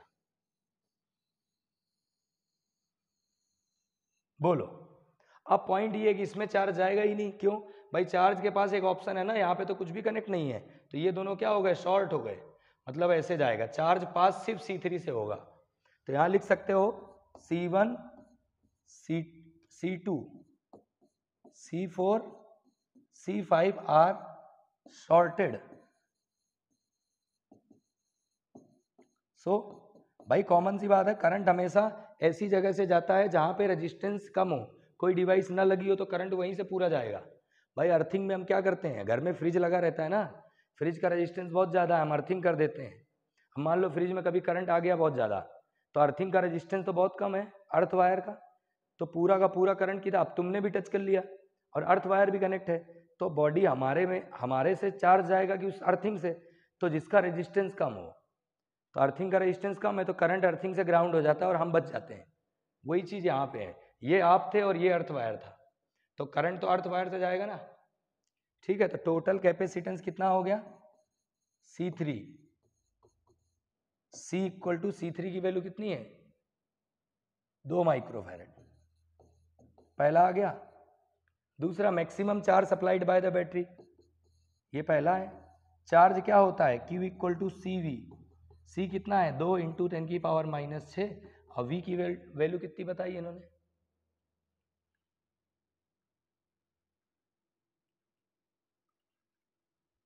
एक काम करो, इसको 100 मान लेता हूं मैं, अभी दिया नहीं है, ध्यान भी नहीं है ऐसा, 100 ले लेता हूं।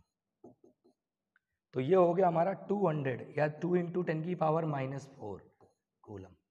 भाई ये 2 बचा, 2 जीरो से 6 में कम कर दो, 10 की पावर -4 बचेगा। क्यू आ गया, total energy stored half CV² लगा दो।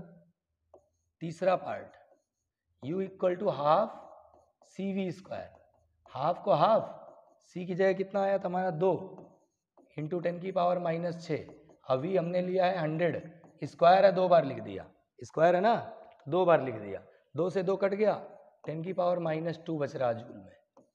हाफ CV² लगाया भाई मैंने ना। C की वैल्यू 2 थी, V की वैल्यू 100 थी। C की वैल्यू 2 थी, V की वैल्यू 100 थी। ठीक है, ये आंसर आ गया। अगले पे आते हैं, नेक्स्ट क्वेश्चन क्या है? अच्छा ये मैं सॉल्व करवा चुका हूं है ना, ये सॉल्व हो चुका है।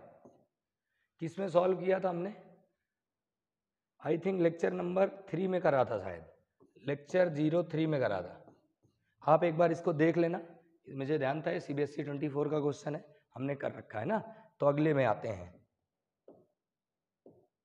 ये हमारा आज के दिन का लास्ट टॉपिक है। एक्चुअल में ये क्वेश्चन जो था हमने जब सॉल्व करा था इक्विपोटेंशियल सरफेस तब ये गलत हो गया था। वो गलत इसलिए हो गया था क्योंकि हमने वाई एक्सिस में इलेक्ट्रिक फील्ड मान लिया था। ठीक है, तो आज इसको वापस से मैंने कहा इसको सॉल्व करा दे, इंपॉर्टेंट भी है। तो क्वेश्चन है uniform electric field E of 500 newton पर coulomb is directed along X axis. मतलब इलेक्ट्रिक फील्ड भाई एक्स एक्सिस में जा रहा है, एक्स एक्सिस में जा रहा है ना, ध्यान रखेंगे। अब क्या बोला है, O, B and A are 3 points in the field having x, y coordinate 0,0। तो O हमारा 0.0 है, 0,0 ये O है, ठीक है। और B कहाँ पर है, B है हमारा 4,0। 4,0 का मतलब हुआ ऐसे जा रहे हैं हम, 4 मतलब x एक्सिस की बात कर रहे हैं। ये हुआ हमारा कौन सा पॉइंट B, कितना है 4,0।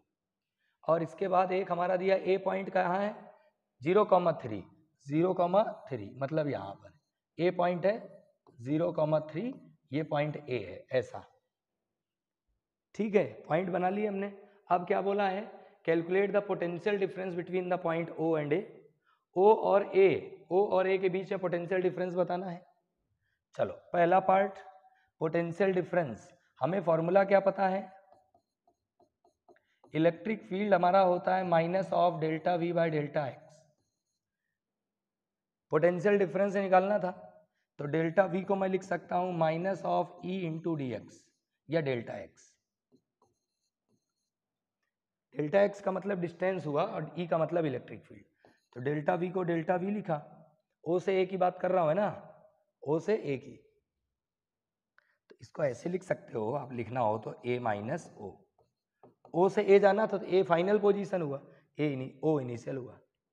अब E की वैल्यू कितनी है, E की वैल्यू हमारी दी है x में 500 और x की वैल्यू कितनी है, तो x तो ऐसे जा रहा ना, ये देखो x में 0 और 0 आ रहा है, तो डिफरेंस कितना हुआ 0 माइनस 0, यानी कि पोटेंशियल डिफरेंस क्या आया 0 वोल्ट। ये गलती हमने पिछली बार क्या करा था, मैंने इन दोनों के बीच का डिफरेंस 3 ले लिया था। कितना लिया था 3, मुझे लगा यहां से यहां तक है 3, लेकिन x एक्सिस में इलेक्ट्रिक फील्ड है, ठीक है, इसलिए ऊपर का y एक्सिस का कोऑर्डिनेट नहीं लेंगे, x एक्सिस का कोऑर्डिनेट लेंगे। दूसरा कहां से पूछा है, O से B इसकी बात कर रहे हैं, यानी कि VB माइनस VO, फिर वही minus E into delta x. E की वैल्यू 500 और डेल्टा एक्स क्या होगा, तो इन दोनों के बीच में देखो 4 माइनस 0, 4 माइनस 0 B का है ना, B माइनस 8, ठीक है। तो ये कितना आ गया माइनस का 5 चौक 20, 2000, 4 इंटू 5 चौक 20, 2000 वोल्ट। ये आज हमारा सॉल्व हो गया है, जो रह गया था बाय मिस्टेक गलत हो गया था। आज थोड़ी गलतियां जरूर हुई हैं, एक्चुअल में वो हो गई हैं गलतियां आप लोगों को, लेकिन मैंने यहाँ पे करेक्ट करके बता दिया है। आप लोग इस बात का ध्यान रखना, नोट्स बना लेना, थोड़ा सा आगे पीछे हो गया है आज, उसके लिए अब यही है कि क्षमा चाहूँगा, कुछ तो नहीं बोलूँगा। फाइनली हमारा ये कैपेसिटर यानी कि इलेक्ट्रिक पोटेंशियल और कैपेसिटेंस वाला चैप्टर कंप्लीट हो गया है, मतलब इलेक्ट्रोस्टैटिक फुल कंप्लीट हो गया है। ठीक है, सभी लोग अच्छे से नोट्स बनाएं और इसको रिकॉल करें, क्योंकि ये यूनिट लगभग आती है 8 मार्क्स की, 8 नंबर की आएगी। और अगला हमारा करंट इलेक्ट्रिसिटी जल्द लेके आऊँगा मैं। सभी लोग इस लेक्चर को ज़्यादा से ज़्यादा शेयर करें और पढ़ें भी। शेयर करने का मतलब नहीं सबको शेयर करा खुद नहीं पढ़ रहे, पढ़ें और बुक से ही पढ़ें, इससे ही पढ़ें, और ज़्यादा समय थोड़ा पढ़ाई को दें जितना हो सके, और आगे बढ़ते रहें। ठीक है, मिलते हैं अपने अगले लेक्चर में। जय हिंद।